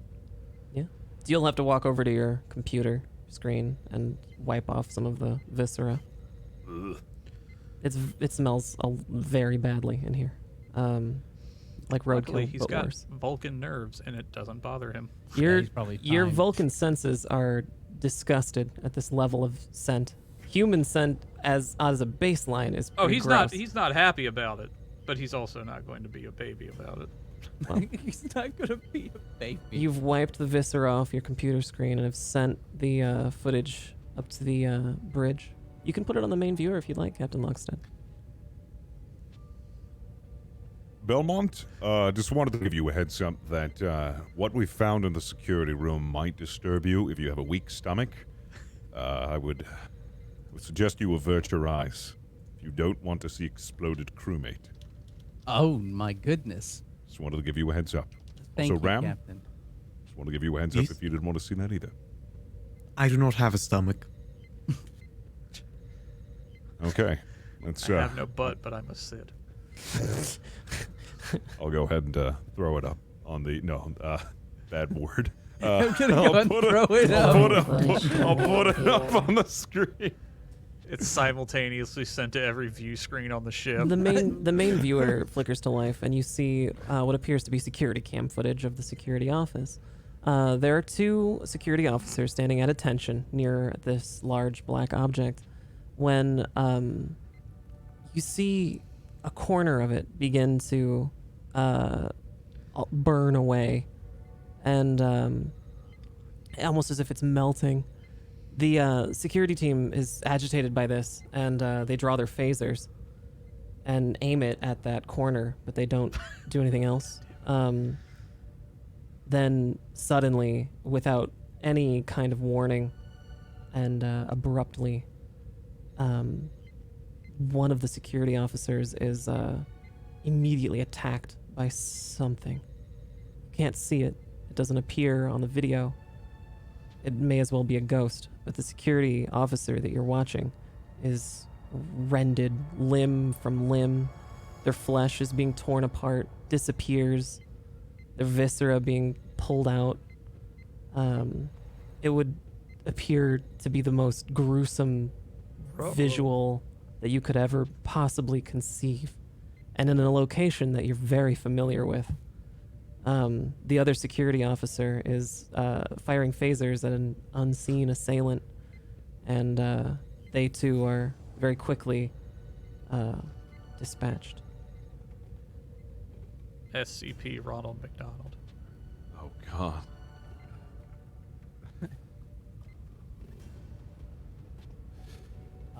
The security After camera witnessing footage, this, I am- footage ends.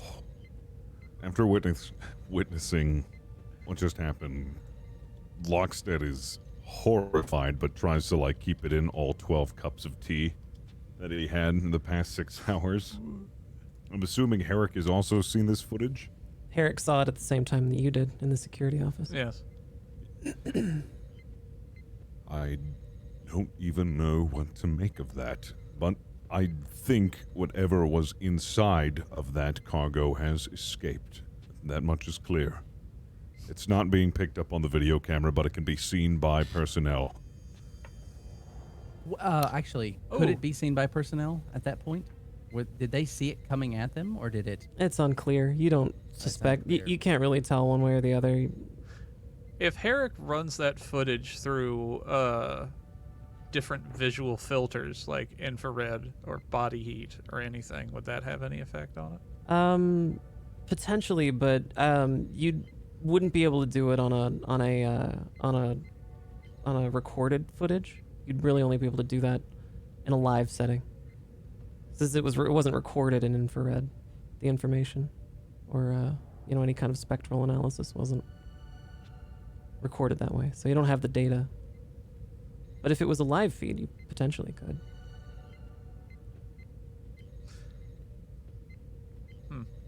Computer.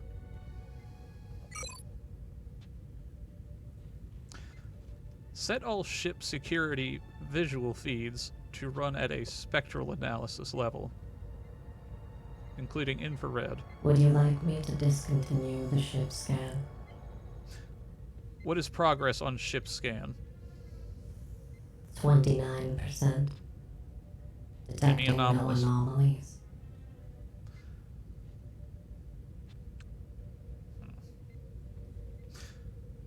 At this point, continue with ship scan, computer. Affirmative. Herrick will hit his badge and contact Lockstead. Captain, Yes, Herrick? I have the ship currently running a full scan to detect any gaps within its scan parameters, but it is only at 29%. The lights However, flicker. computer,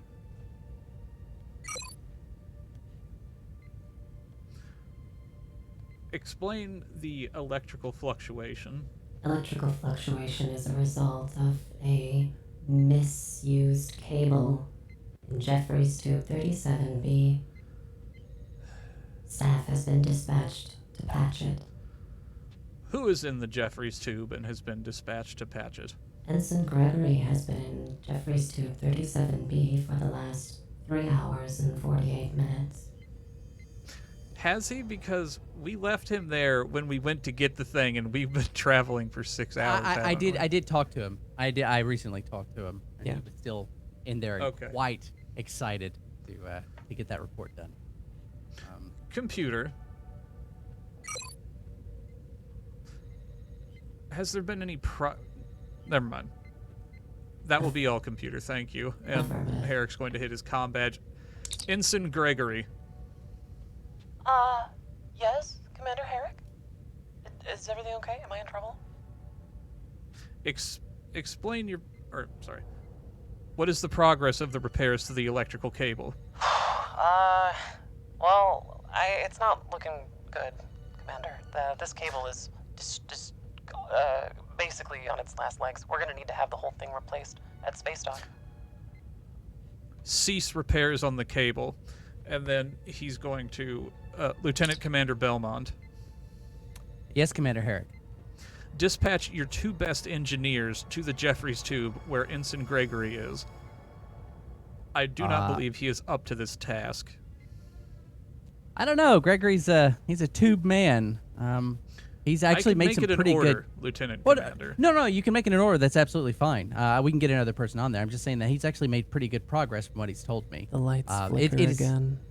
It is an incredibly long, but I will send Ensign Ryak to assist with him, or I can send Ensign Salixon as well, since we probably don't need him on transporters. So I'll do that. Herrick's going to hit his comm badge. All security teams. Equip wrist-mounted lights set to infrared scope and begin sweeping patrols of all decks.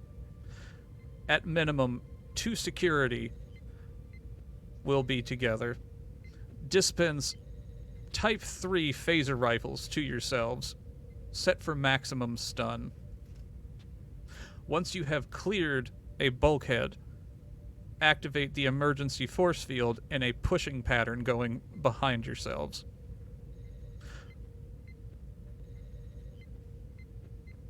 Okay. The security team will likely start at deck 1 and work their way down. Very good. With the video feed, did we get a timestamp of that, when that did happen? You would have known from the video feed that it probably happened about 45 minutes ago. And that was during the ship explosion or before? Yeah, it was around the same time. Around the same Did time we- when the ship exploded? Mm-hmm. Did we ever actually do just a life form scan? Is that what that scan was that Commander Herrick has done? 'Cause I know he's doing Yeah. like a full sweep. Yeah, But it it's wasn't a- just a specific life form, right? Basically, he's told the computer to scan everything, and he's not looking for anything. Mhm. He's looking to see what the computer doesn't see. Like with the sarcophagus, the computer said it wasn't there, but it detected a shape missing from its scan in the size of it. Oh, So yeah, that's what he's absolutely. looking for now. Right. Yeah. Your comm badge flickers on Lieutenant Commander Belmont. Yes, go ahead. This is Ensign Salixon. Lieutenant Commander, these people here in the transporter room are a little agitated. What should I do with them? Should I give them quarters or what? I'll stand by. Captain. Yes. We still have our guests down in the transporter room. Yes, and we're going to want to keep them safe. 1 second. I'm going to patch into Herrick. Commander Herrick, Yes, Captain. we still have yet to deal with the crew that we beamed up from the Pelican, and we're going to need to put them somewhere safe. As soon as possible, when one of the rooms have been cleared, let's go ahead and relocate the crew of the Pelican to that room and make sure the doors are shut until we figure this out. I would suggest we temporarily keep them in an internal cargo bay under guard for their own protection, with an infrared security feed placed upon the room. All right. Sounds like the way to go. Let's go ahead and make it so. Yes, Captain. And Herrick will then relay that to security. Your comm badge, Belmont goes off again, and it's Ensign Salix.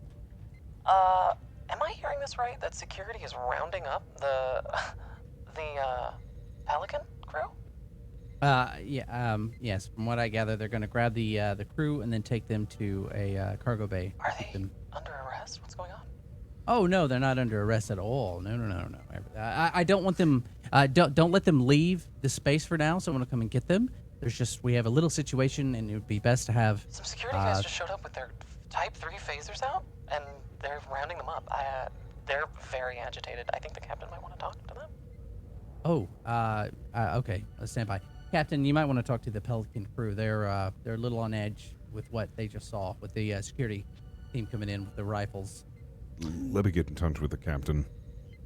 Actually, to this point, Herrick is going to go down to do that himself with the two members of security. Okay. So the intercom system in the transporter room lights up.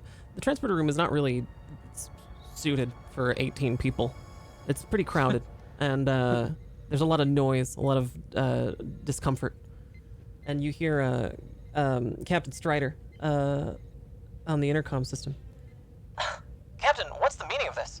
Is my crew under arrest? No, your crew is not under arrest, but we have a small situation. We want to ensure the safety of your crew, so we are escorting you temporarily to the hangar. I didn't realize Starfleet was a military organization. Is the U.S.S. Lovelace some kind of warship? No, it is not. But we are experiencing something right now, and for the interest of your safety, please What understand. are you experiencing? What could possibly warrant this? That is for us to deal with. Just trust us on this, and you will be moved to better accommodations after we've solved our situation. One of the security people told us we're going to the cargo bay. Are we getting spaced? No, you are not getting spaced. You hear? You can hear a lot of discombobulation in the intercom system. There's a lot of people yelling and a lot of noise. Oh, see, when I said to move them, I thought I was specifically making sure that they weren't put in a space-facing cargo area, so they're not going to get. They don't know that. They just know they're going. One of the security officers said they're going to the cargo. Is Herrick down there? Yeah. Not quite. Still making your way down. This crew is a little sus. Not gonna lie. They're a little sus. But they're all still there, right? All of them are still in that transporter bay. Captain, what is going on here? Like I said before, we are dealing with a situation right now, and for the interest of your crew and your safety, you have to trust us, okay? I can't trust you. What? Captain, can you mute for just a moment? Okay. Maybe we can move them to one of the holodecks. Just run a pretty simple program. It's not a space-facing cargo bay. We can put something very nice on for them, and they can just, we can just protect it the same as we could a cargo bay. Keep the infrared scanning surveillance on as well to be able to deal fine with the photons. That might be a better idea. I don't care where we put them so long as it's somewhere safe. That's the only thing I care about. Right. All right. I'll patch back. Herrick? I'll patch into Herrick. Yes, Commander. Or captain, sorry. I think it is a good idea that we move them instead to the holodeck and then proceed to go about our procedures. The captain, the Pelican, is protesting about being moved to the cargo bay. I think it is in the best interest that we move them to the holodeck instead. Why would the captain protest being moved into an interior cargo bay? Well, I do believe the captain is fearing that we're going to space them, because they don't know that it's not a space-facing cargo bay. Very well. The lights flicker again. Belmont! Eric? Yeah. I'm on it, Captain. Who was it? It was Ensign Ryak. Ensign Ryak? Affirmative. Are you with Ensign Gregory in the Jeffries tube? Negative. I relieved Ensign Gregory. I was sent here. Oh, I thought he was going to stay with you. That's fine. Are you currently working on the line that he was working on? Yeah, and between you and me, it's really good. I don't know if I can do work like this. Right. This cable For is the this record, cable is F terrible. yourself. Though.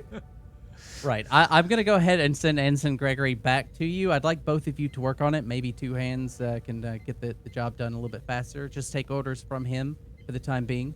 Affirmative. I'm sorry. You said you wanted me to take orders from Ensign Gregory. Well, I'm just... Does Lockstead hear this, by the way?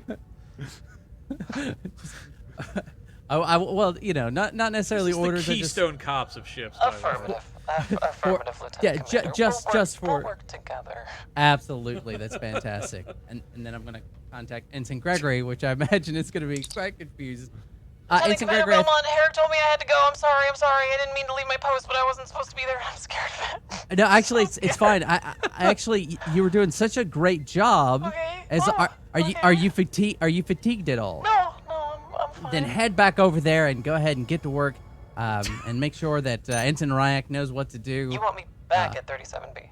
Well, I think from what I hear, you were doing a great job. So go ahead and if that's Ensign Gregory looks up at the enormous length of ladder that he has had to climb down, back up 15 floors to 37B, and just says, When the lights flicker I'm on again. it, Lieutenant Commander. I'll be right there. Okay. When the Excellent. lights flicker again, Herrick is going to hit his comm badge and computer.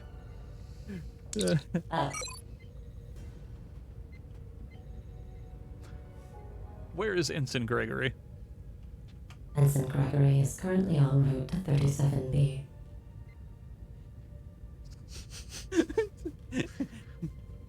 He's going to hit his comm badge. Ensign Gregory.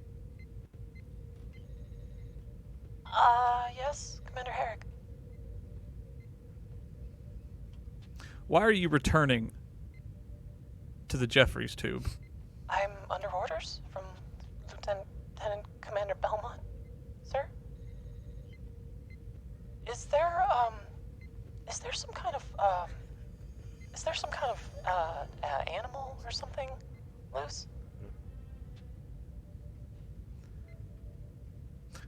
We are unable to ascertain what exactly is in the ship, Ensign Gregory. Okay, because I keep hearing... Have you seen anything? I keep hearing, like, weird,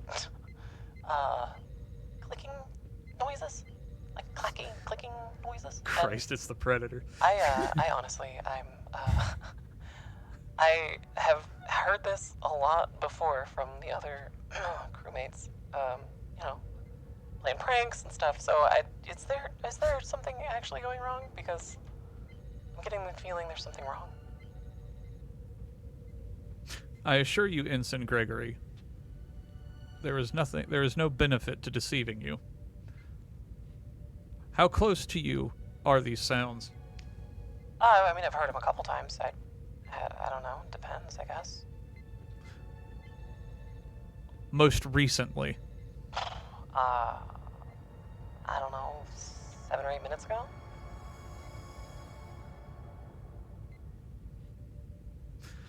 It didn't sound like the ship, and I thought it was a person, so I looked, it was one of the security I will be team sending a making fun of me. security detachment to your location. Okay. Which ones? Just curious. That is irrelevant. Affirmative. And then Herrick is going to Captain Lockstead. Yes, Herrick? I have just spoken to Ensign Gregory in regards to why he has not followed my orders. He has informed me that he has been ordered back to the Jeffries tube to continue to help with repairs, but beyond that, he has reported that he has heard strange clicking noises. Do you believe it is not possible? those. What? I'm sorry, but weird clicking noises? What do you mean? He said that he heard noises that he would say are akin to an animal or some sort of other biological creature, not noises the ship would make. I see. Well, because we know what sort of cargo we were dealing with, you've dispatched security to the Jeffries tubes to investigate? Yes, Captain.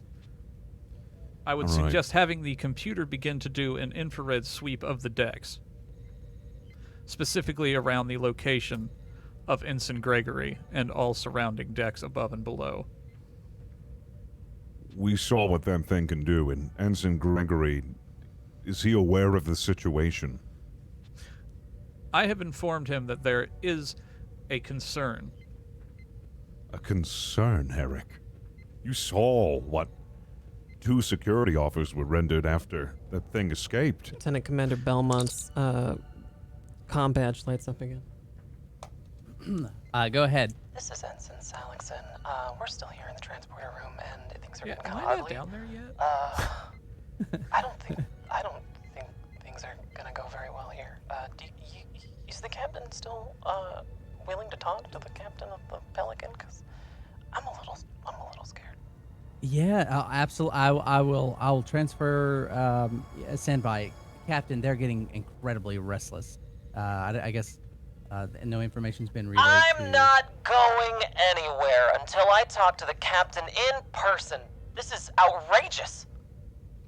I imagine the captain is right next to Salixon's chest, talking into his badge right now. Absolutely, Captain. Stand by. I'm going to transfer you over to Captain Lockstead. Captain. Yes, I'll handle the situation. Captain.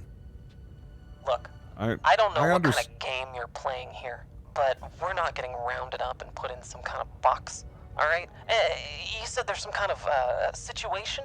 What situation could possibly warrant this? We're not leaving this transporter room. Captain, would you like to know exactly what is going on in the ship? Yes! Well, 2 of our security members have been killed viciously, and now we are trying to contain whatever did that. For your interest of safety, I would recommend that you go to the holodeck with armed personnel and security. We're trying to keep you safe here. What? What? What killed them? That's what we're trying to figure out. Now, I understand this isn't an ideal situation, and you don't like being corralled up into some place, but I can assure you that is where you are going to be safest. We are monitoring it. We are going to have guards posted. What do you mean you don't know what killed them? This is Starfleet. What? There's We some are kind of working on it. unknown life form? What did it look like? We don't know that. However, we want to ensure your safety and work on one thing at a time. Priority right now is making sure you and your crew are safe, and we do not have to worry about your safety being compromised. Are you saying The moment we are now working on finding out whatever the heck has caused this to happen. Are you saying you couldn't see it? No, we couldn't see it at all. Not on our visual feed. We couldn't see anything. Captain, can we discuss this in private? Yes. We'll have somebody escort you to the bridge. Okay, alright. Well, I'll tell my crew to just go to the holodeck. And the Salixon overhears this and asks you, Commander Belmont, Lieutenant Commander Belmont. Would you like me to site transport one individual to the bridge? Actually, that's a great idea. Go ahead and transport the captain. I'll inform Do you our want captain. me to site transport the crew to the holodeck? You can do that as well. Can you remotely turn the holodeck on to the tropical program that we have? Tropical. Got it. Yeah, All right. fantastic. Performing that now. Yeah, Captain. Just going to transport him up here, so there's no danger of moving through the passageway, and transport the crew over to the holodeck. Good idea. All right. Proceed.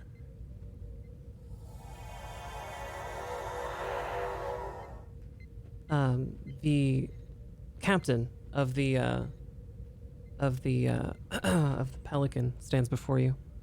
They're on the younger side, a little bit disheveled. They're an independent freighter, so they're not in any kind of uniform.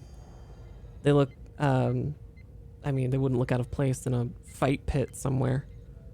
You know, they've been aboard a vessel for a very long time without, you know, really available accommodations for hygiene, so they don't look great, but they're there, and they look worried. I like, if I notice a strong smell, I'm like, take just a small step back, but like not too obvious. So just kind of like be. They notice meandering. Lieutenant Ram at the helm, and they're kind of like puzzled. So, you said you wanted to speak with me. Is that a robot? I have a name. That is Lieutenant Ram. Correct. Oh my god, it talks. Let's get to the subject at hand. All right. Oh wow, is that a human? Is it? Oh my okay, god, Ram. you can't just I- ask I've- someone why they're a robot. Is it sassy? Actually, did he just assume its gender? Was that established? Was the gender ever established for Ram? Not that it needs to be. I'm just wondering. I don't know. I don't know. The captain is worried and says, "Captain, can we talk in private?" Of course. Right this way, and I'll actually. There's a ready room right there, Yeah. so you can go to the ready room. The captain of the Pelican sort of stands behind one of the chairs with his hands on the back of the chair and just says, "Captain, look. You said you couldn't see it, right? That's correct. There's a rumor going around on the crew that some of them were moving cargo for another Starfleet organization, some kind of group. And they said that their cargo had some kind of a creature in it. They said that there were only like a couple people left alive on the ship before they were rescued, transported.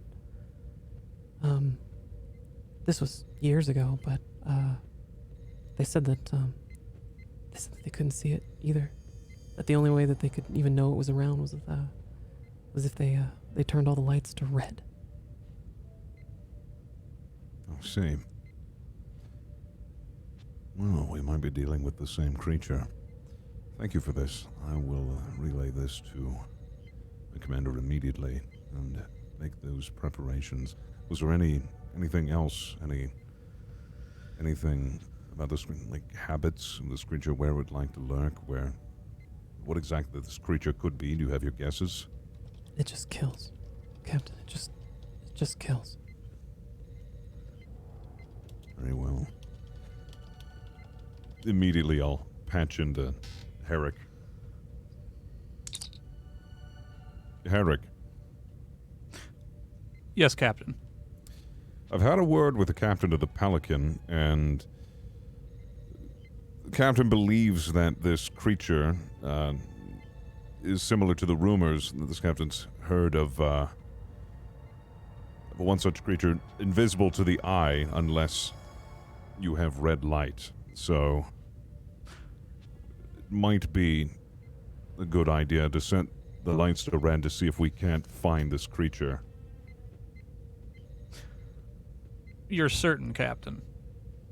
It's worth a shot. It sounds similar. Herrick is Nature. still on his way to the transporter room, and there's one turbo lift in the way to get to another deck there. Herrick, you open up the turbo lift, and inside the lights are all flickering, and there's just viscera. It's covered in viscera. There's My viscera. It's disgusting. Captain, Yes? there has been another incident. Who is it this time? And where? It is in a. I've discovered it in a turbo lift, just short of the transporter room. I have yet to ascertain who or what it is. All right, the thing is that I'm... Computer!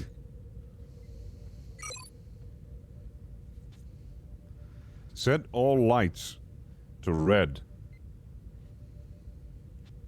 Affirmative. Setting all lights aboard the U.S.S. Lovelace to the color red.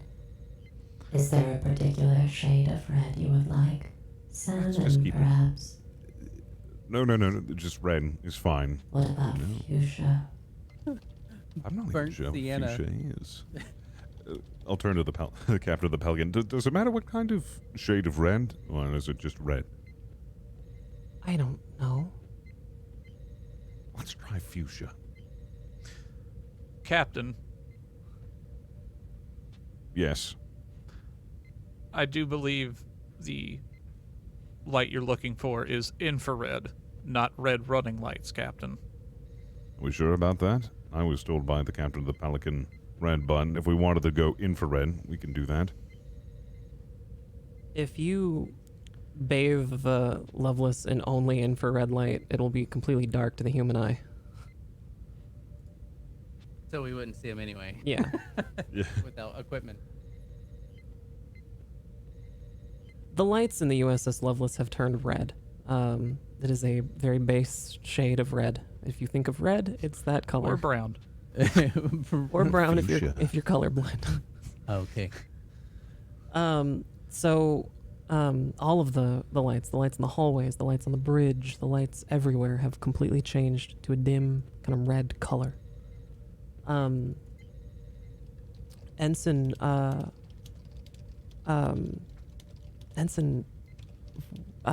Gregory is attempting to reach you, Lieutenant Commander Belmont. Yes? Did all the lights just turn red? Yes, they did. That wasn't me, they're- right? No, that wasn't you. Are Okay. you back? Are you back with Ensign Ryak? Or are you yeah, still... Ensign Rank is here. We're working on the cable right now. Right. Is Commander Herrick there? He asked me about like this weird clicking noise I keep hearing. No, he's not currently All with right, because us I here heard on the I heard bridge. I heard it again. We both You did. hear? Yeah, we Do you both hear it now? did. No, but we heard it. No. Like, what do you think? 5 minutes ago? About 5 minutes ago. 5 minutes ago. Do me a favor, and without reacting, look up and down the Jeffries tube. Do you see anything out of the ordinary? Nothing there, nothing there. You want me to look up the turbo lift? Are you close to any of the Yeah, the I'm right by the ladders? turbo lift here. Let me look up the Yeah, turbo you- lift really quick. Yeah, go ahead and yeah.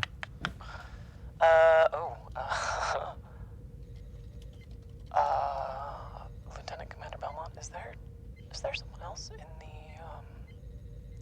the turbo lift? There's not supposed to be. I haven't. There's no one doing maintenance.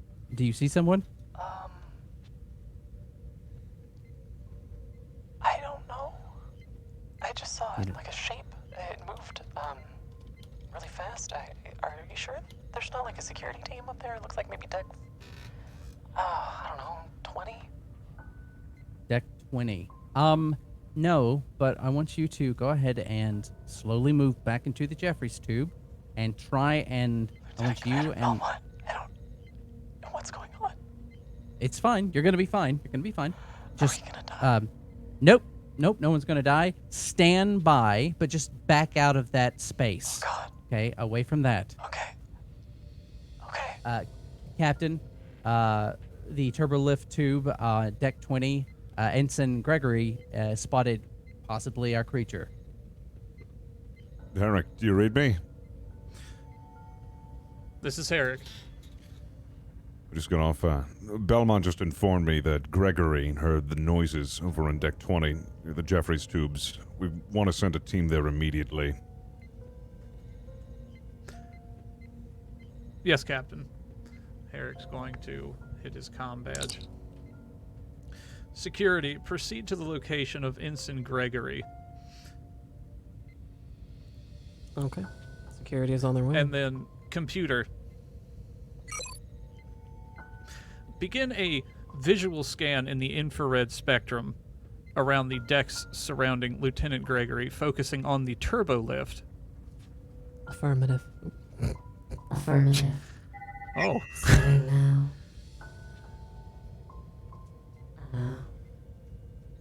Detecting nothing on Ensign Gregory's deck of 25. Scanning 24. Continuing scan. It's just gonna keep working. Big thank you to Vixie for the extra momentum. Ooh. For Gregory. Okay. Don't worry. Computer. And he was told that was Herrick told that the thing was seen in the turbo lift? Yeah, it was deck 20. Yeah, I'm like, sorry, I like said deck 20. Jeffries tubes. Yeah, and the turbo lift. The Jeffries tube. This Jeffries tube connects directly to the turbo lift. Right. Computer. Seal off all access to the turbo lift at Ensign Gregory's location. Sealing off Ensign Gregory. And Computer. The turbo lift, not the Ensign. Sealing off the turbo lift as well. No. At this point, Herrick's just like, fine. Close enough.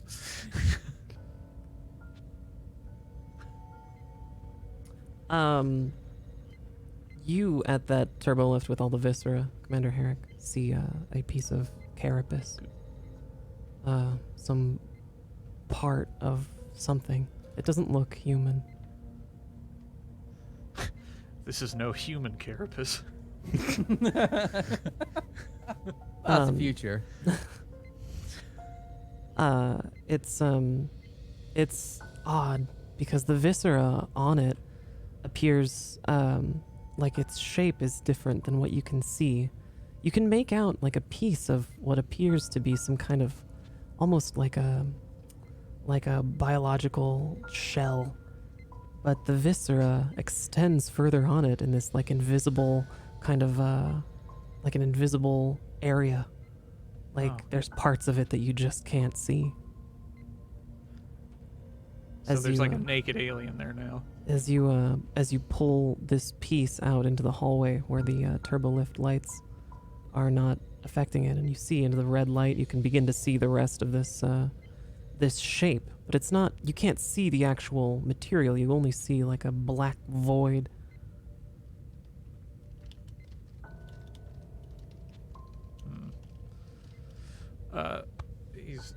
Herrick will hit his comm badge. Who's our science? Oh wait, big ups, Mr. Steele. Who's the next best at science, actually? Captain Lockstead. Captain Lockstead. Is Herrick? I believe I have found a piece of whatever is on the ship. A piece of this creature. And what have you been able to discern from it besides its evident invisibility? And you said when he put it under the red light, he could see its shape a bit better, you Yeah, said? you could see the shape of it, but you still can't make out any details. It's just like a void.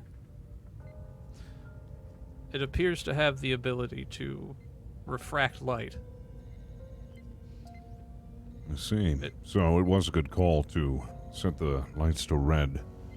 Very well. Now, I would like to take a closer look at it. If I could, would you be able to come back up to the bridge so I can see it for myself? There's another turbo lift you could use. I will be on my way presently, Captain.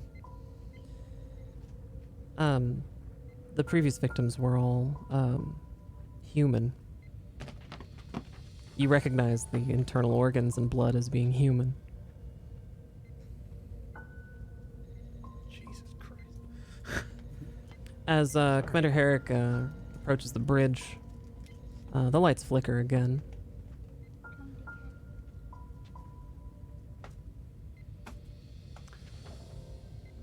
Is it localized to Herrick?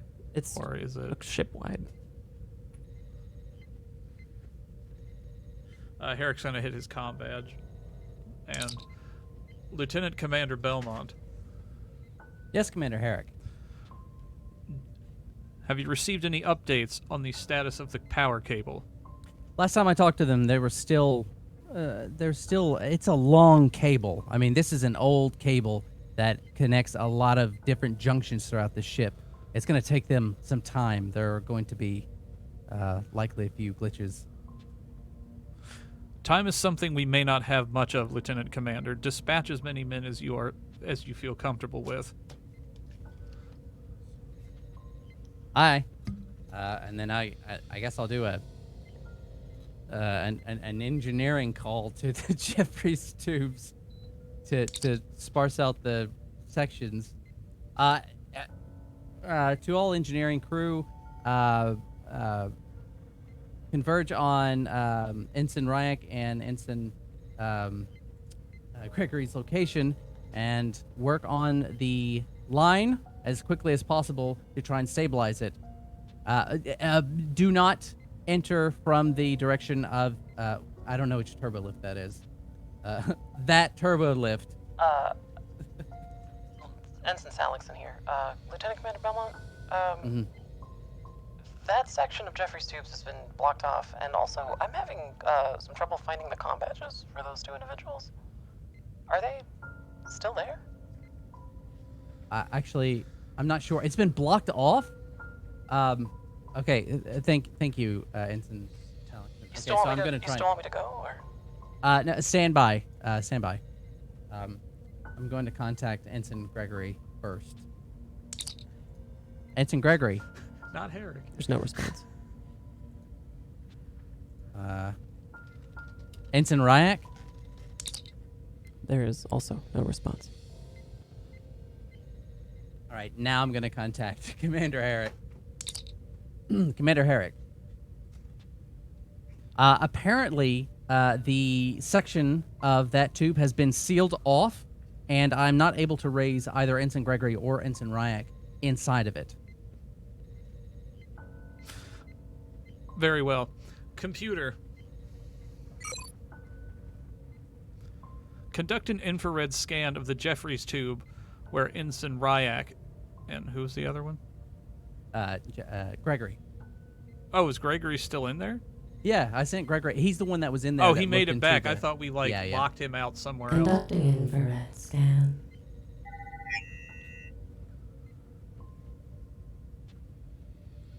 Detecting 2 life forms. Life signs appear stable.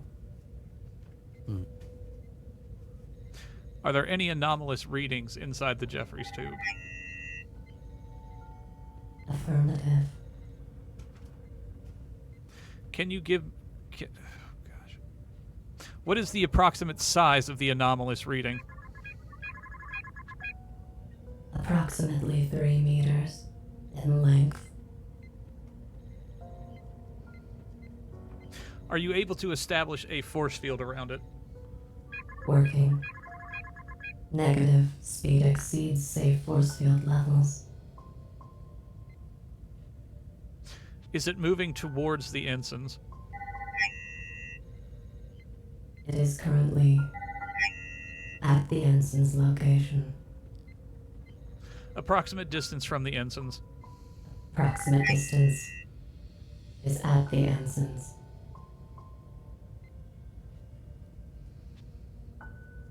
And their life signs are stable. Affirmative. Are we able to place a force... Computer, are you able to do a site-to-site transport and move them from the Jeffries tube?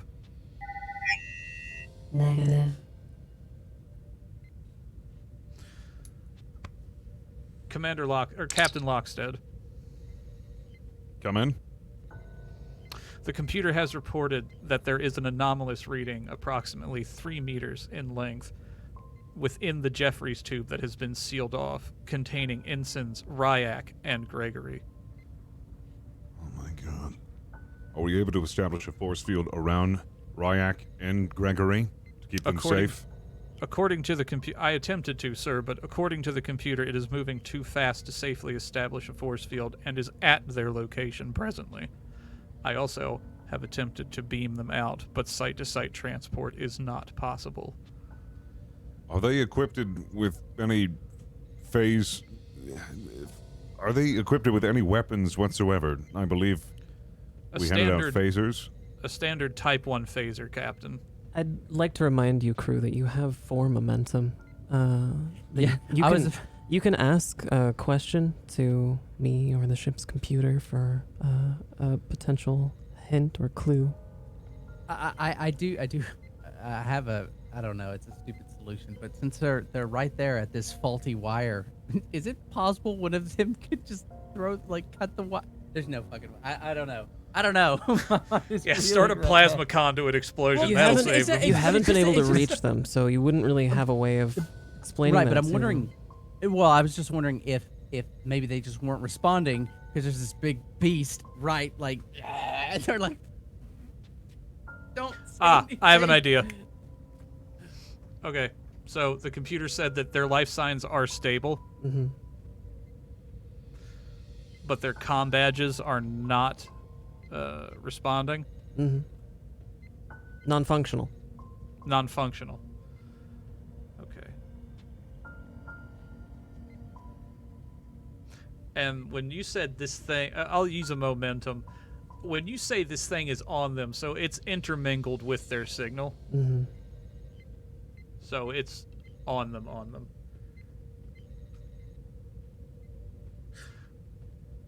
Computer.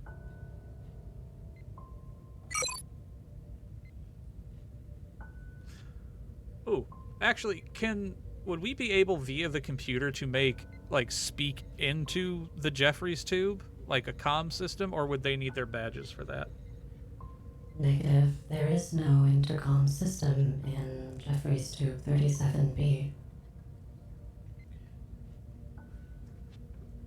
Yeah, well, I don't want them to die, so I'd love to, if it's okay with everybody, I would love a momentum for a nudge in one direction or another. Well, I have an idea. Okay. It just may potentially blind them. Blind them.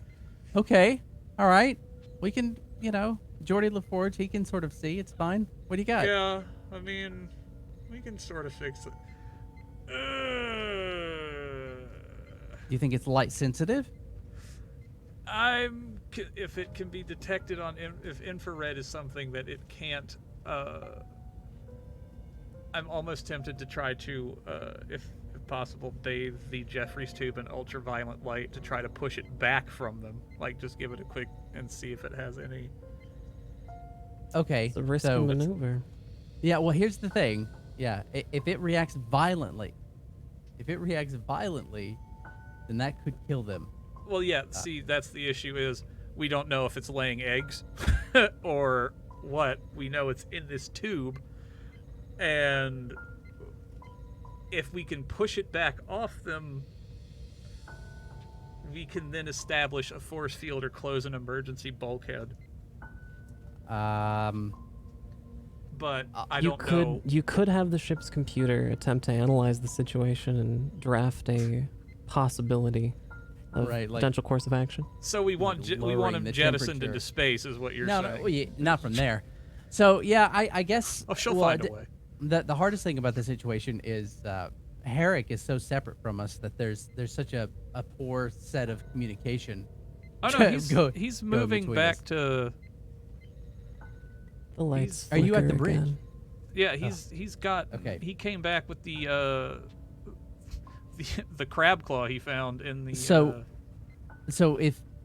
am I to assume that you've relayed all this information to us at this point? Yeah. Yeah. Okay, so I definitely would love to scan the tube. I mean, I'm hoping maybe there's some sort of like temperature, like drop the temperature to almost unsafe levels, because that usually affects bugs pretty quickly. So, Well, I mean, we also got to understand that, like, when we shielded ourselves from the explosion, that was when the creature escaped, and I'm just wondering if there's something to do with when the explosion happened with the creature escaping, if it's reacting to something in particular, if there was... I did move all the shields, didn't I? Like a fucking idiot. Oh yeah, you did, didn't you? Well, it was either that or death. You asshole. It was either that or death. Right. So yeah, I mean, 2 of my security are exploded all over my office because someone took down a force field. yeah, I'm gonna use a momentum to scan that the Jeffries tube for any speck of information that could help. Anything. I don't even know what. So it's two momentum to gain information about something. So you'd like Is that to okay with everybody? Yeah, Oh. I think we need to move forward with that. Oh, okay. Oh, wait. Are they in the Jeffries tube? I'll spend momentum on this.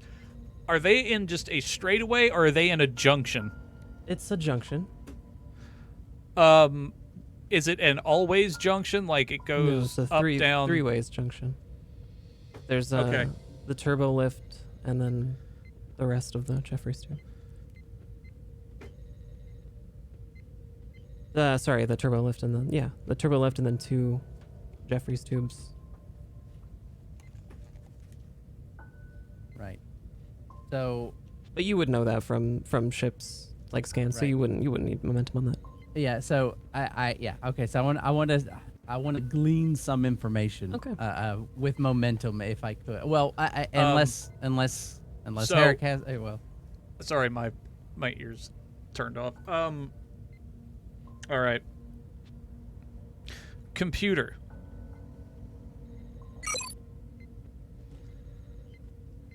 Seal off the Jeffries tube at leading up. Which way? So there was to the turbo lift, and then it went up and down. Sealing adjacent Jeffries tubes to 37B.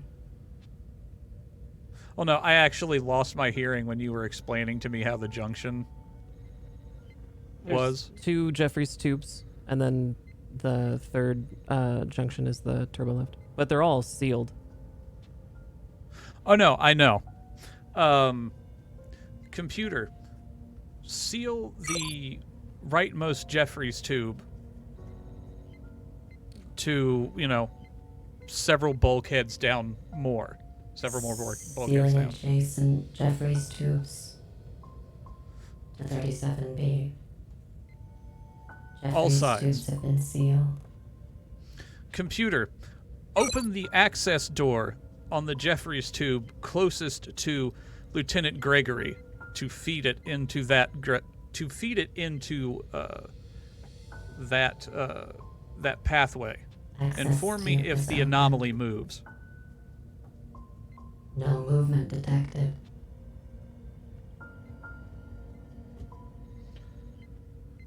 Computer,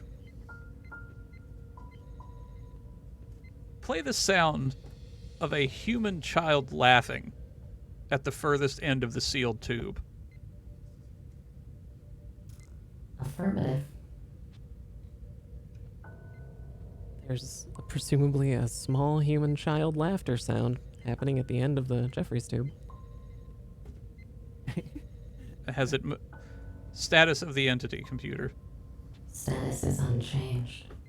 Okay. Gregory is like, Yeah. There's like a creepy baby down the hallway. I've seen this movie. So Computer. shit. So were to momentum used on that or for Yeah. the scanning? I took away 2 momentum, and then you said you had a question you wanted to glean information from. Yes. So, Oh. I want to scan the location of the creature and Mhm. and the two Scans. instances. The scans have already been completed, so Okay. yeah, you'll have those scans. Okay. So I'm looking for any information at all on the creature. So what temperature it's currently at. Conducting analysis on current there's- situation. If there's only one of them, or if it's breaking pieces apart from it, things like that. Working now. Proposition. Creature has attacked only biological entities since its arrival. Suggestion. A non-biological entity should interact with it and try to contain it.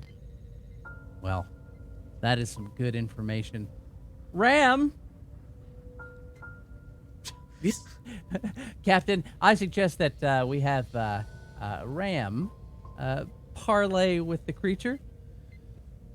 I think I Ram? used that term correctly. Are Yes, you Captain? up for the task? I could give it a go.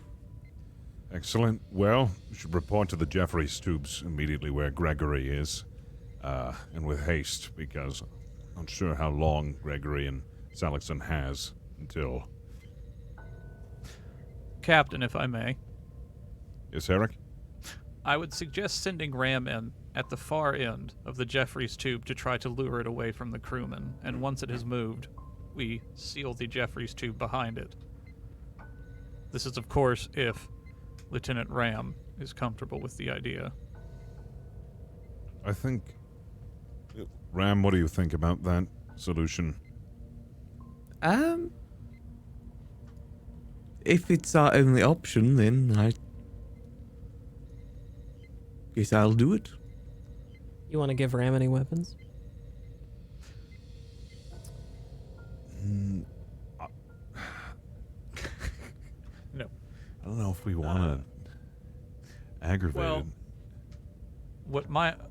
What I would suggest, Captain, is we seal the Jeffries tube off several levels further down, and have the computer monitor the anomaly's movement, and hopefully before it can reach Lieutenant Ram, we attempt to bottleneck it.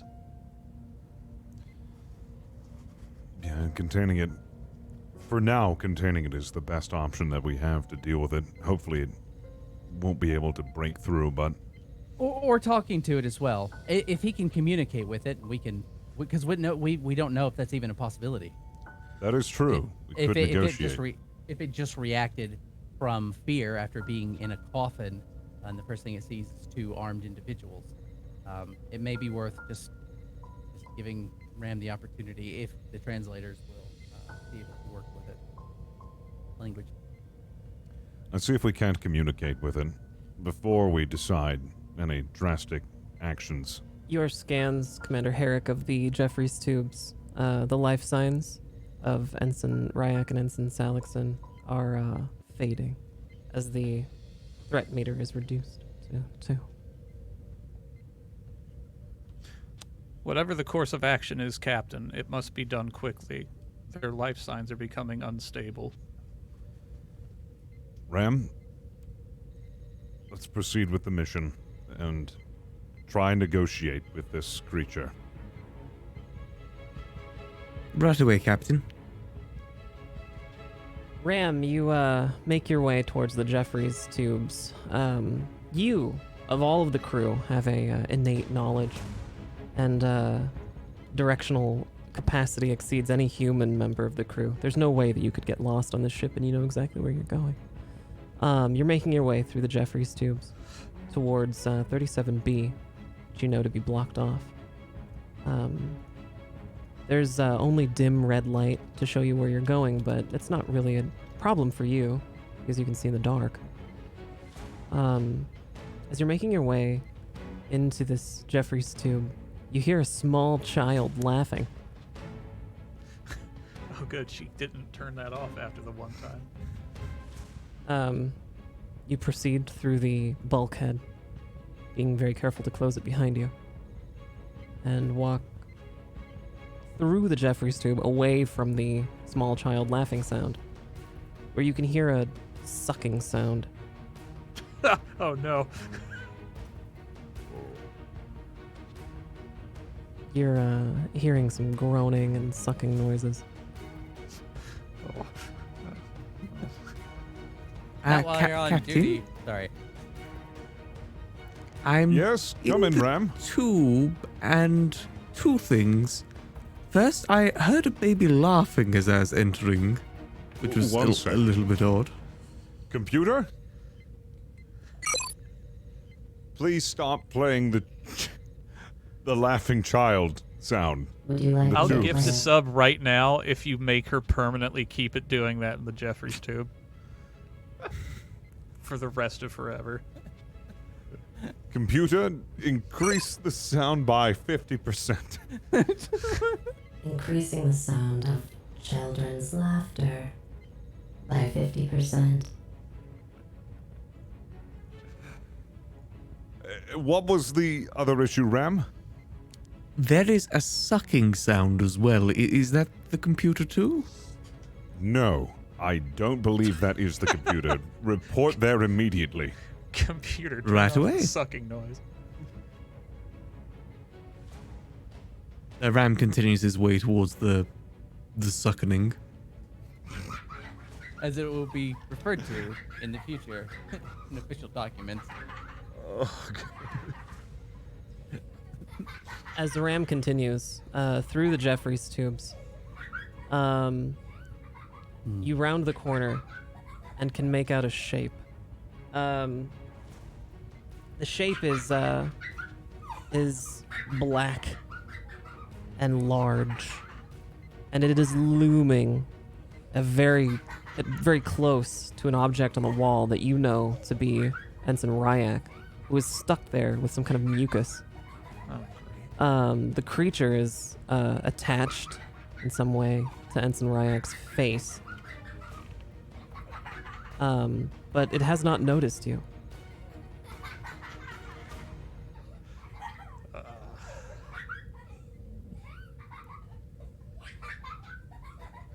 Captain? Come in, Ram. There's a thing sucking on Ensign Ryak's face. I don't I'm think this is a feared situation anymore. I'm not sure if talking's going to work. Do you have any weapons on your person? I've got my blaster. That's My not... blaster.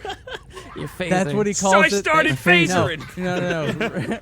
Ram like sees the world completely different than all of us. You know I He's keep in that Star- thing on me, Captain. He's in Star Wars right now.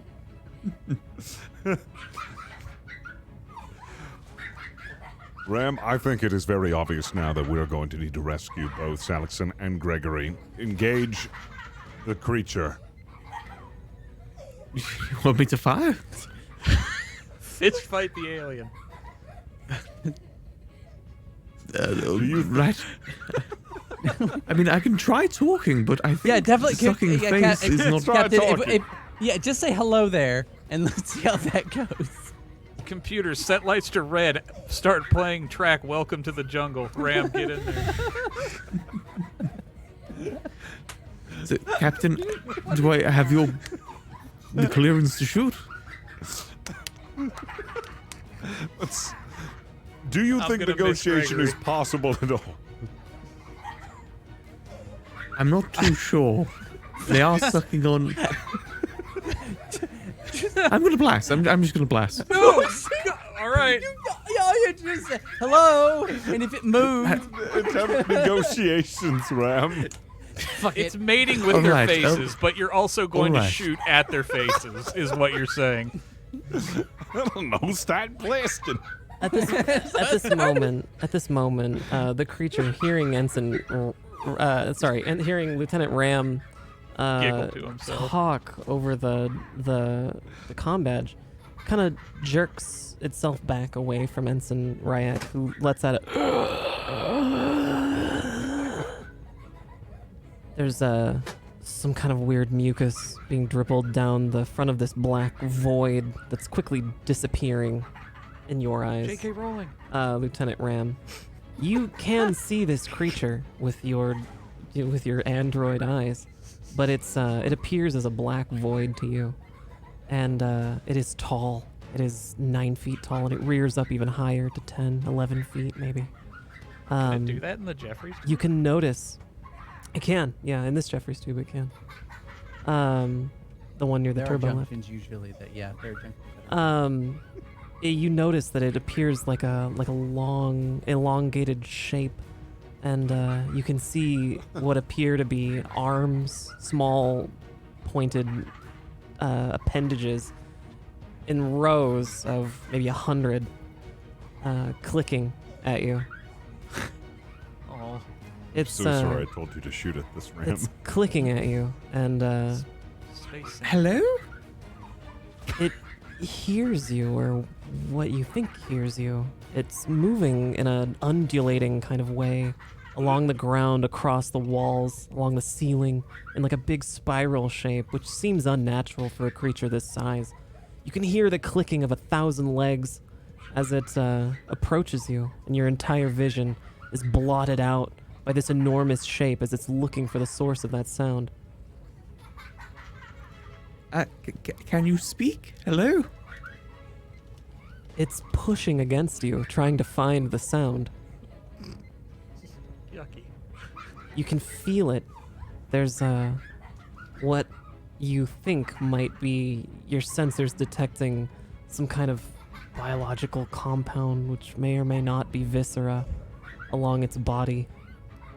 You hear it clicking loudly, looking for the source of this sound. I come in peace? It's wrapping around you, trying to find this sound, clicking, frustrated.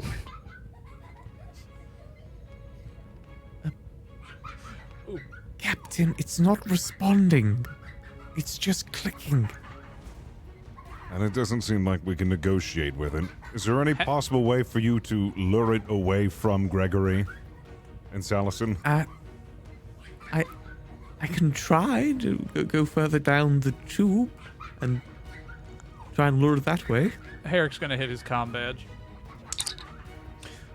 Lieutenant Ram, what is the stimulus that is causing its movement? Me speaking, apparently? My sound? Your sound or the sound of coming from the comm badge? It's definitely when Lieutenant Ram is talking, it's hearing human, but it's not seeing human. It's definitely me, I believe. It's very big. Lieutenant Ram, set your comm badge, if possible, to project the messages coming through it. If you are able, remove your comm badge and throw it down the corridor.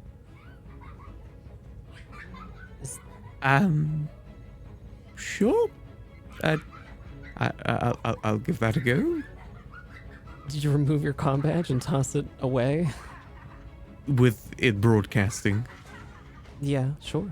You toss the comm badge. The creature jerks a little bit, like it heard something down the corridor, and you see it sort of move to look that way, but it doesn't see anything and continues kind of searching the immediate area for whatever it heard. We probably need to speak through the comm badge to see if it'll go after it. Okay, so the comm badge is now projecting. It's Yeah, he threw it away. Ram has no communication with us. Oh no, anymore. well, I'll just be calling for Ram. You can still hear Ram. Ram, Okay. you can still hear through the comm badge down the hall. It's just faint. Lieutenant Ram, Yes. after this next order, do not make a noise. Captain, I do believe it is attracted to sound. If we can make enough noise, it may move away from. Has it moved? Oh, actually, computer. Where in relation to the ensigns is the creature? The creature is near Lieutenant Ram's location at the source of the children laughing sound. Would you like me to increase the volume? Computer, seal off the ensign's Jeffrey's tube from the creature. Affirmative, sealing Jeffrey's tube now. Captain, I believe the ensigns are now safe. We can send a recovery team to the other end of the Jeffrey's tube to attempt to retrieve them. Excellent. And how do you think we should proceed on the creature? Do you think we should try to get Ram to lure the creature near one of the bulkheads and crush it with the bulkhead? If we could have him grab a hold of the creature and have on the U.S.S. Lovelace. Well, we could have him grab a hold of the creature and then have Ensign Salixon beam Ram into space. He should be able to survive, right? So snapping necks and cashing checks. I'm just saying this thing is not likely. To be fair, Lieutenant Ram could survive the vacuum of space for quite a while. Exactly. So I think this could be a good chance to get it off of the ship, with no further damage to the crew. Or we can attempt to use the ultraviolet light, since the crew members that would be susceptible to it are since removed. Yeah, but if it freaks out and like boa constrictor squeezes Ram into parts, we can build another one. Well, no, let's space him. Let's space him. Because that's the. What if it kills him? Let's blow him out into space. He doesn't have lungs. He's fine. I like He's my fine. idea better. Sorry, Captain. What was the idea, Captain? We lure the creature near one of the. Ram lures one of the creatures near one of the bulkheads, and then we close the bulkhead on the creature. So like the Rancor from. I'm not following what you're saying, Belmont. Herrick is right, going I to guess you haven't seen excuse that himself movie. from the bridge and begin going down to where the bulkhead is. Okay. So the crew has decided that the best course of action is to kill it. Well, Ram's listening to this over comms. Ram can hear all of this. It's not communicating. Go. Yes, Ram. We could try to get it back in its box.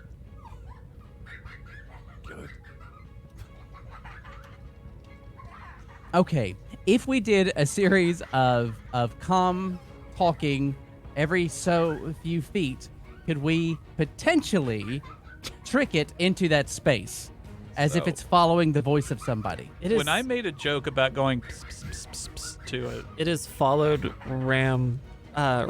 Whenever Ram talks, it tries to find out where that voice is coming from. Lieutenant Ram, have you ever been inside a coffin? Oh my God! get him a body bag. I think this Maybe might be. once. Well, this will be your second time, if the captain agrees, for Ram to remove himself from the space, make noise, and continue doing that until they get back to the coffin location. I don't know how we're going to seal it, but at least we can put a force field around that area once again. Agreed. Let's go ahead and make sure that Ram's path is cleared, so no personnel are in the direct path of Ram and this creature. Captain, Yes, Eric? I would suggest putting all crew in path of Ram and the anomaly in quarters and activating emergency force fields on all doors and bulkheads in a cascade. So as they are moving, it is setting them down and deactivating them in order. I think that's the best way to go about this. And then we'll just have to see if this creature will respond to the coffin. Maybe possibly go back inside. If not, then we're going to have to contain Ram and the coffin in the force field with this creature. At what point do I get out of the coffin? We will figure that out, Ram. Since he can't see you, you can probably get close to the force field, and we can just have a second. How fast can you move? Pretty fast. Ram has a transporter signal too. Oh, right. Just throwing that out there. Ram, grab a hold of the creature. Captain, we can transport it directly into that space. Wait, That's an even better I don't idea. know. The transporter lock No. won't work on the No, creature. that's not how. You can transport Ram, but you can't transport He's going a to hug void. it, and then it's going to transport away. I want all the yeah, that's fine. So yeah, actually, that's no, he fair. doesn't have a transport lock on him because he's thrown his comm badge. Ram, pick your combat up as you go in that direction. I think it's Identifying wrapped the around him. fastest route to the security office near the object from Lieutenant Ram's location.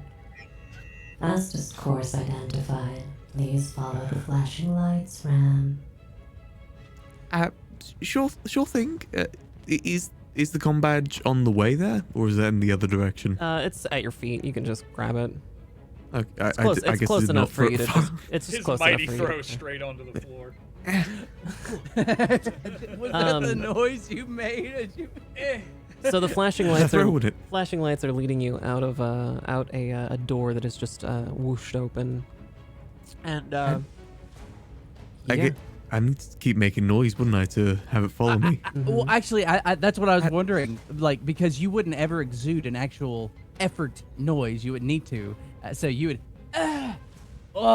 you know, like the over-exaggerated way of doing. Like I'm not doing that.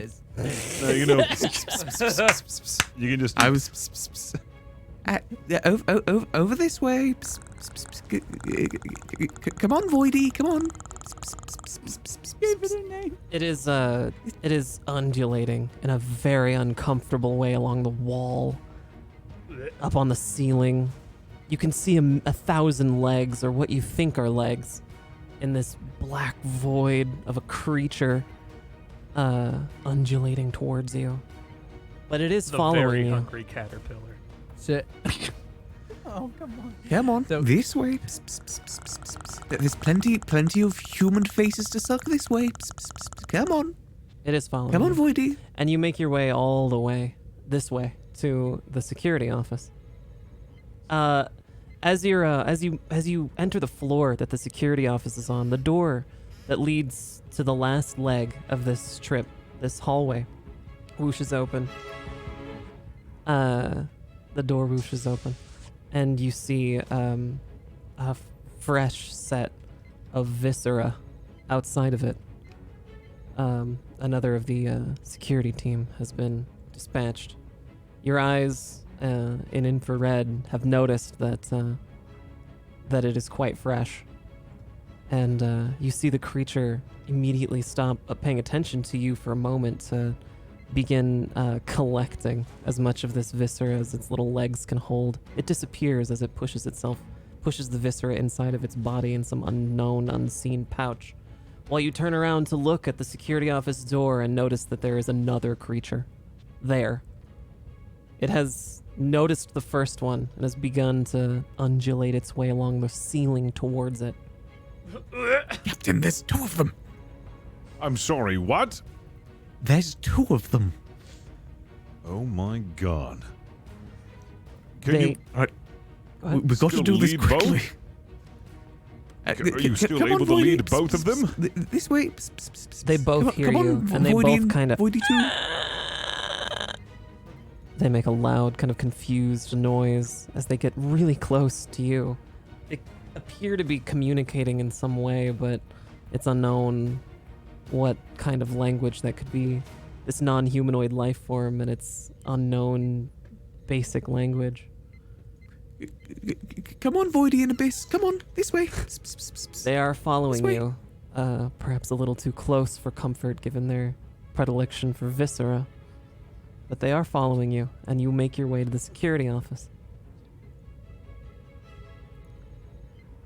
Is the sarcophagus open in there? The hole is.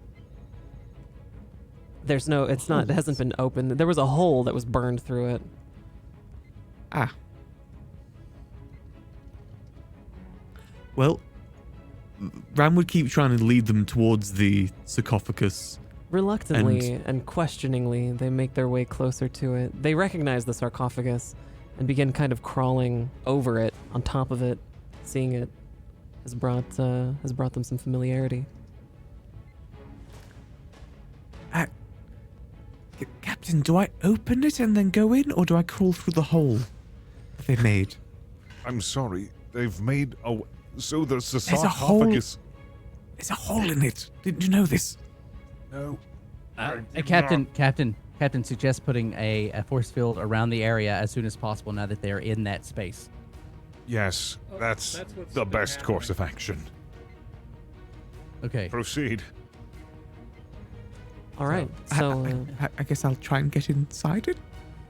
yeah, sure. You can. Get a Ram hole tries up to in like The go hole is through big the enough. hole. It is big enough for you. It is big enough for you.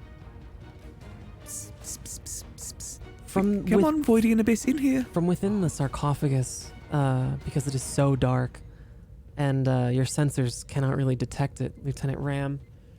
All you can see is a red light from where the hole that you crawled in from is shining, and soon you see that hole darken to become this black void as one of the creatures makes its way inside of the sarcophagus. You see the red light again, and shortly the second creature makes its way inside. The next few minutes are gonna get really weird.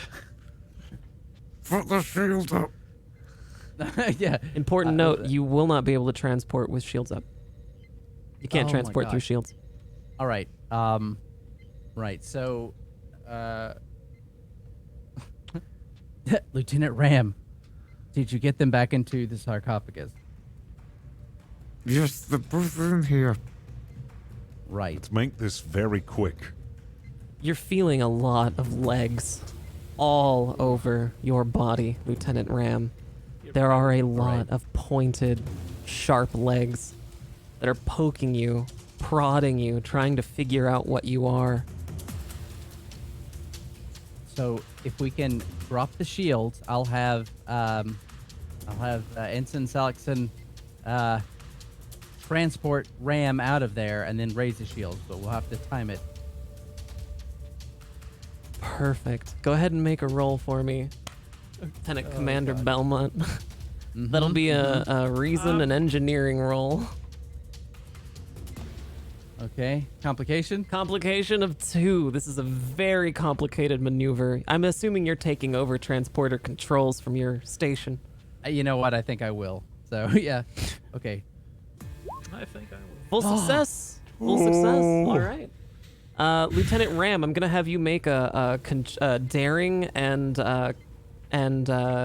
command roll for me to see if you'll keep it together. It'll be a complication of 2 and a task roll of 2. Can a robot nervous fart? About to find out. Lieutenant Ram, you're noticing parts of your body are shutting down. Your legs are no longer able to function. You recognize this is a portion of your programming designed for survival. You are literally scared stiff. But you can still talk. Lieutenant Commander Belmont, you're free to begin the process. All right. Lieutenant Ram, I'm going to beam you out. Are you ready? Yep. Just get me out of here. All right. And I guess I don't know who's controlling the. I guess I'm doing it all. Site-to-site transport. You can I've transport got Ram anywhere. Yeah, I'm doing There isn't much site-to-site room in transport. here. I've got my hands on the. Your torso is shut down, Lieutenant Ram. On the force field control, and I'm going to turn the force field off, initiate the transport, and it's to the bridge, and as soon as I get confirmation, I'm going to turn the field back on. Field's back on, and Lieutenant And then- Ram appears on the bridge in the red light, covered in viscera. Covered in human viscera. It's warm and disgusting, but he's I there. imagine he kind of falls down like a puppet as well, as just, like puppet on strings that's just been put down. He's been transported laying down because you're laying down in the sarcophagus. So you're just on the ground looking up, covered in viscera, and half your body isn't working right now. Do we, Commander Herrick, do we have a camera into the space? Can we take a look and see if there's Detecting a large degree of stress hormone aboard the U.S.S. Lovelace's bridge. deploying anti-stress measures.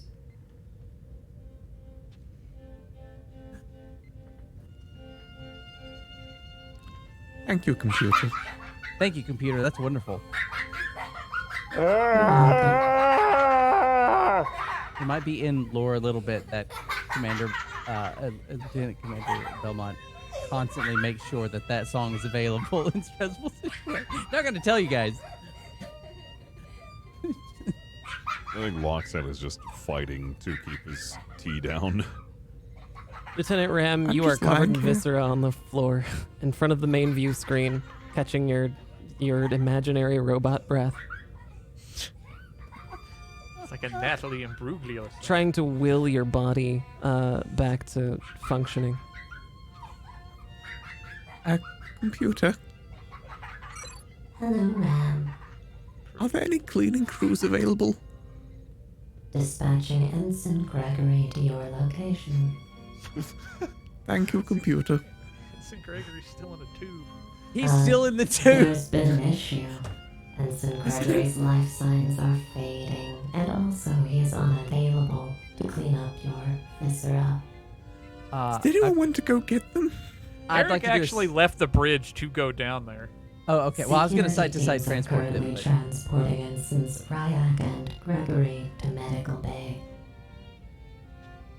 Do we have any other cleaning crews other than Gregory? Negative. That's fine. That can't be right. I'll lie There's got- here. look, They're on this all ship, dead. there's got to be at least one space filled with water on this ship. There always is. There's got to be somebody. Captain's quarters. Computer, Think of that there. are there any alternatives for me to get clean right now? There is a Sonic shower. lavatory Is there a on the hose? bridge. You may use the human lavatory on the bridge. Dirty I- garbage boy stink man. Can someone carry me? I will assist. Dispatching security to your location, Lieutenant Ram. As Thank you, two computer. giant mechanical arms descend from the ceiling. These large mechanical arms that none of you had ever seen activated aboard the USS Lovelace before, but Ram has several times, have activated and have brought Lieutenant Ram into a bridal carry and are wheeling him along ceiling tracks towards the lavatory. If the computer were ever able to dispatch its security countermeasures, it would do so with a similar system to this. You know that, Lieutenant Commander Belmont. You've heard of this system before. You've never seen it active. Lieutenant Ram is on their way to the lavatory. Thank you, computer. You're welcome, Ram. I didn't know that was a thing. I didn't either. Your destination is approaching. I mean, not in you're that capacity. nearing the Sol system. You know that it's probably only about 45 minutes to the point where the U.S.S. Lovelace will be hovering quite nicely above in a geosynchronous orbit above San Francisco, above the Daystrom Institute. Oh dear. The lights are still red. Computer. Increase the child laughter by 50% and then change the lights back. There's gonna be a child scream laugh going on in this. Returning lights to normal. Oh yeah, when maintenance comes in through the Jeffries tubes, I want them to hear that. It's going to echo, right? Like, it's going to be terrible. Security teams have sent Commander Herrick a report. There was a large amount of viscera at the base of the Jeffries tubes where Ensigns Gregory and Ryak were situated. In almost like a circular fashion, fanning out from the two who were stuck to the wall. Ensigns Gregory and Ryak are both safe in medbay, but their body scans are returning some strange void in their intestinal tracts. Oh. They are both unconscious, mercifully. I'm going to open up a hail to, if I can, to the Daystrom Institute. The main viewer lights up. It is a man you are not familiar with. You have hailed the Daystrom Institute, but the man on screen does not appear to be a scientist. He's wearing a Starfleet uniform, you suppose. It's not like any Starfleet uniform you've ever seen. And his comm badge is black. He wears no pips. He wears no identifying markers. Just a black uniform with a black badge. And he is middle-aged, stern, and looks at you with a look that sort of says that you'd better be bringing me good news. Commander Lancaster here. This is Captain Eugene Lockstead of the U.S.S. Lovelace, and we have retrieved the cargo. It's about time, Going to- Lovelace. I'll get my security Yes. teams out in the loading bay. These are the Should have you coordinates.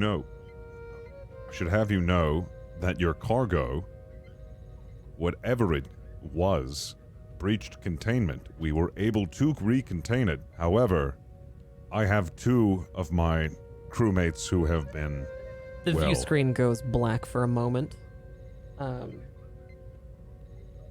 You hear some frantic microphone pushing noises. There's some banging around, some frantic voices. The view screen comes back on. How many of your crew interacted with the cargo in a intimate sense? We have received multiple casualties, and currently we have two crewmates who The are in casualties are of medbay. no concern. We want the we want to know how many living crew have interacted in an intimate way with the cargo. Two who are currently in medbay.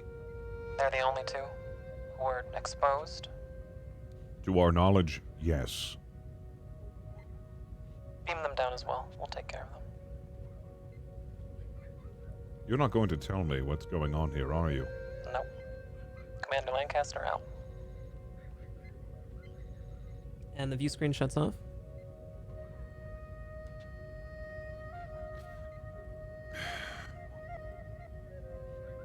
You receive coordinates to the Daystrom Institute's loading bay. It's not a loading bay that you're familiar with. It's one that seems to be only accessible via transporter. It's like an underground chasm that it's difficult to read on your sensors, but it is there, and you can recognize it.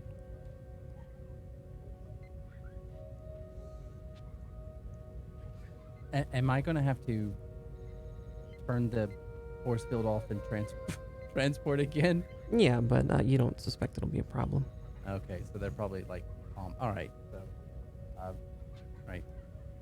Captain, I can do the transporting if you'd like.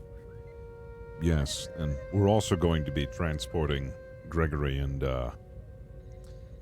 who else was? Anson Ryak, yeah. And Ryak. Yes, Gregory and Ryak are also going to be transported and taken into the facility's care. Hi, Captain. And then I'm going to go ahead and probably transport the Gregory and Ryak down first. Okay. Transporter success confirmed. And then, am I transporting the creatures to the similar? Because I don't want shit to go down. It's a large chasm. You can see it's sectioned off, cordoned off. Okay. You've received 2 sets of coordinates as well. Okay. Then I'll send the creatures to the other coordinates now. All right. That too is a full success. The view screen lights back up. It's Commander Lancaster. Captain, Lockstead, the crewmates you've beamed down to us will be back within your care in approximately 4 hours or so. Please remain in a geosynchronous orbit above the Daystrom Institute at an altitude of 120 kilometers. Were there any other crewmates exposed to the cargo? None that are alive. Alright. You said that the cargo made an unauthorized egress from its container? It did. We'll need And- all of your security records regarding that. Of course. I am sorry to hear about your casualties. Captain, How if I much may. did you know about this? I'm not at liberty to say. But Well, you can I be have dead assured- crewmates. You can be assured that it is of utmost importance to us, and that you've done a fine job. How are you able to get the creatures, cargo back into the repository? I will answer your question if you answer mine. Okay. Did you have information about the cargo we were retrieving that could have aided in its transport? We have established protocols for transport. As long as they were followed, it should have been no problem for you. We did So- not receive any directions for transport. Blackwater Station should have advised you that it's to be treated with the utmost care. And care was given, however.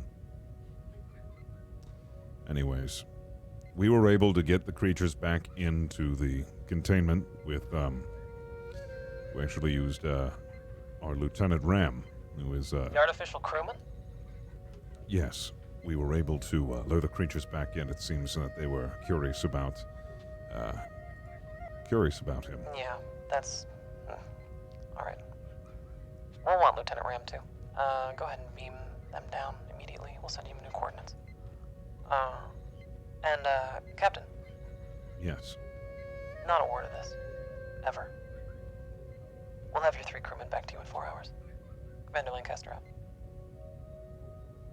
Very well. Belmont, we're going to have to beam Ram down as well. Right away, Captain. Well, that's before. We I'm assuming that Ram has been carried out. Ram is in the lavatory attempting to wash off all of the viscera. It's a sponge bath, surely. Gonna patch into From Ram the real hands. quick.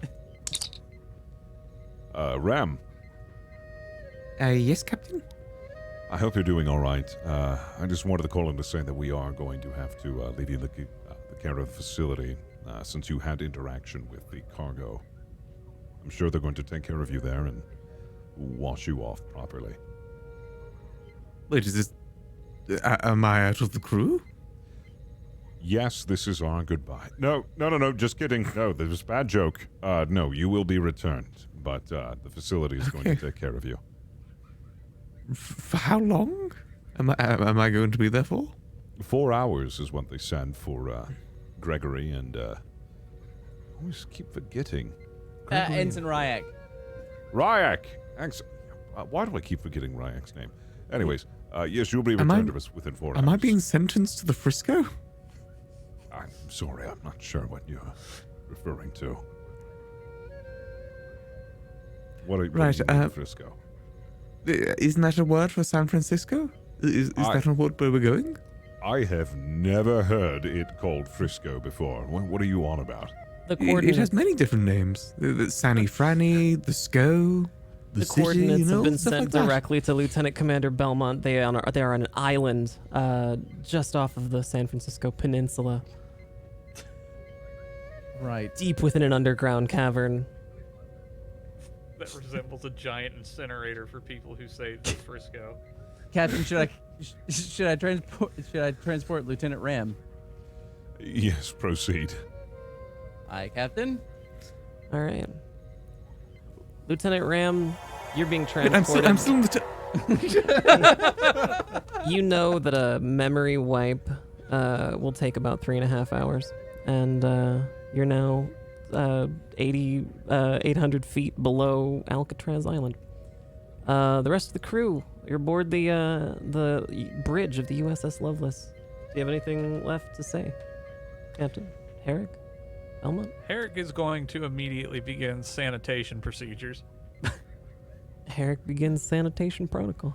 and get those people into actual quarters that we've had shoved into a holodeck. They're rather enjoying their tropical holodeck program. Well, actually, along And with then the third one comes out. along with the other, I think I'm going to head to the other holodeck and start working on calculations to do the same thing I did with the shields before, but also maintain security fields within the ship at the same time, so this doesn't happen again. I feel a little guilty. I may have directly contributed to the deaths of a few I people. saved the whole crew. They didn't have Okay. names. So You want the named crew? they were, yeah, I didn't know. Yeah, your K to D ratio is still pretty cool. Like, you're right. still... so Captain, would you like to address the crew of the USS Lovelace? No doubt many of them have Seen questions. the viscera?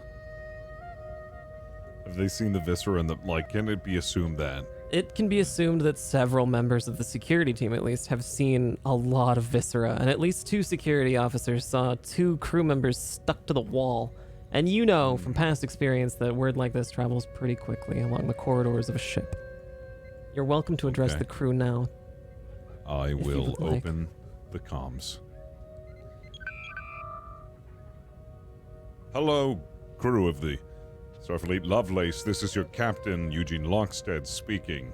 Before I address you all today, I decided to look into the newspaper, and today, it turns out, is National Sandwich Day here in Sandy Franny, so we are going to have a sandwich luncheon in the cafeteria today to bolster spirits and improve morale. I understand that there have been things seen within the ship that might be described as disturbing, and honestly, I sympathize with those who have lost friends and have also seen the destruction the cargo has caused, and we will be making time to, process that. Anyways, our winners of the short story contest, Belmont, congratulations. Congratulations, and that does it. The prize, of course, was a lunch with the captain, so this is awkward because we eat together, so it's not really going to be that different, is it, Belmont? Somewhere in the bowels of the ship, you know that Ensign Salikson breathed a sigh of relief that Ensign Gregory's fan fiction, romantic fan fiction, has not won the contest. Ensign Gregory /fic. Ensign Gregory's slash fiction. oh my god. Anyways, that will be all, crew, and Eric just deleted it as soon as he came. here's to our sandwich luncheon. San Francisco-styled sandwiches. Will be all. San Francisco style sandwich. Served in the shape of a trolley car. As they used to do, we're pretty sure. All right. Well, congratulations, crew. You'll be here above San Francisco, at an altitude of 120 kilometers for the next 4 hours. Awesome. Thank you very much, crew of the USS Lovelace, and our viewers here at twitch.tv/fablescraps. My name is Nicotine. I've been your DM for today. If you're listening to the show on podcasting apps such as Spotify or Stitcher, just know that we record this show live in front of a Twitch audience every Tuesday at 3 p.m. Pacific. You may also find our VODs available on YouTube. We have a very active Discord and Twitter presence, so I encourage you to follow those if you'd like to discuss TTRPG-related material or learn when we go live. The live audience here is able to affect the show in meaningful ways with the cunning deployment of currency going towards our threat and momentum levels. Big thank you to those of you who have contributed to that pool today. I'd like to go around really quickly and just speed run everybody's shout outs here really quickly. Let's start out with Fist of the Walrus, who's Captain Lockstead. Hello, I'm Fist of the Walrus. I'm a role player here on Twitch. Currently role playing on Ark. Do some variety games here and there, and really enjoyed ending it in San Fran, the state or city known for sandwiches. And I'm hoping that the sandwiches will improve the morale of this otherwise very gruesome but awesome episode. Thank you very much, Fist. Next up is Lock the Raven playing Commander Herrick. What it is. Hi, I'm Lock the Raven. I'm a Twitch variety streamer, and I also feature here on Fable Scraps, both on Star Trek Lovelace and the other show that Nikki will interrupt me to tell you. My social media is like it sounds, Lock the Raven, both on Twitch and Twitter. Are you saying that you're on Fable Scraps' Doom Lore every Friday at 3 p.m. Pacific, a Warhammer 40k story? Yes. Next up, we have Aaron Black, Lieutenant Commander Belmont. Hi, my name's Aaron Black. I am an author. I wrote a book, which is a cyberpunk detective mystery, not at all like the cyberpunk game that just came out. And you can find out more about that, if you like, over on Twitter at Aaron B. Wright. Fantastic. Thank you so much, Aaron. Last but not least, Enovan, who's playing Lieutenant Ram. That's me. Hello there, I'm Enovan, spelled Enevun. I'm a streamer here on Twitch. I typically stream RP games and VR games. Awesome. Well, thank you so much, Enovan. And thank you so much, crew. What a fun episode. One of the original ones. So, thanks. My name, of course, is Nicotine. I've been your DM. I do a lot of roleplay content on my own channel. It's twitch.tv/Nicotine. If you've never seen Grand Theft Auto roleplay or any of that kind of stuff, I encourage you to come check it out. It's a lot of fun. Hit the follow button on Fable Scraps here at YouTube and wherever you listen to your podcasts, be it Spotify or Stitcher. And we'll see you again next week, every Tuesday at 3 p.m. Pacific for Star Trek Adventures Lovelace. Have a wonderful night, everyone. Bye-bye. Night-night. Bye.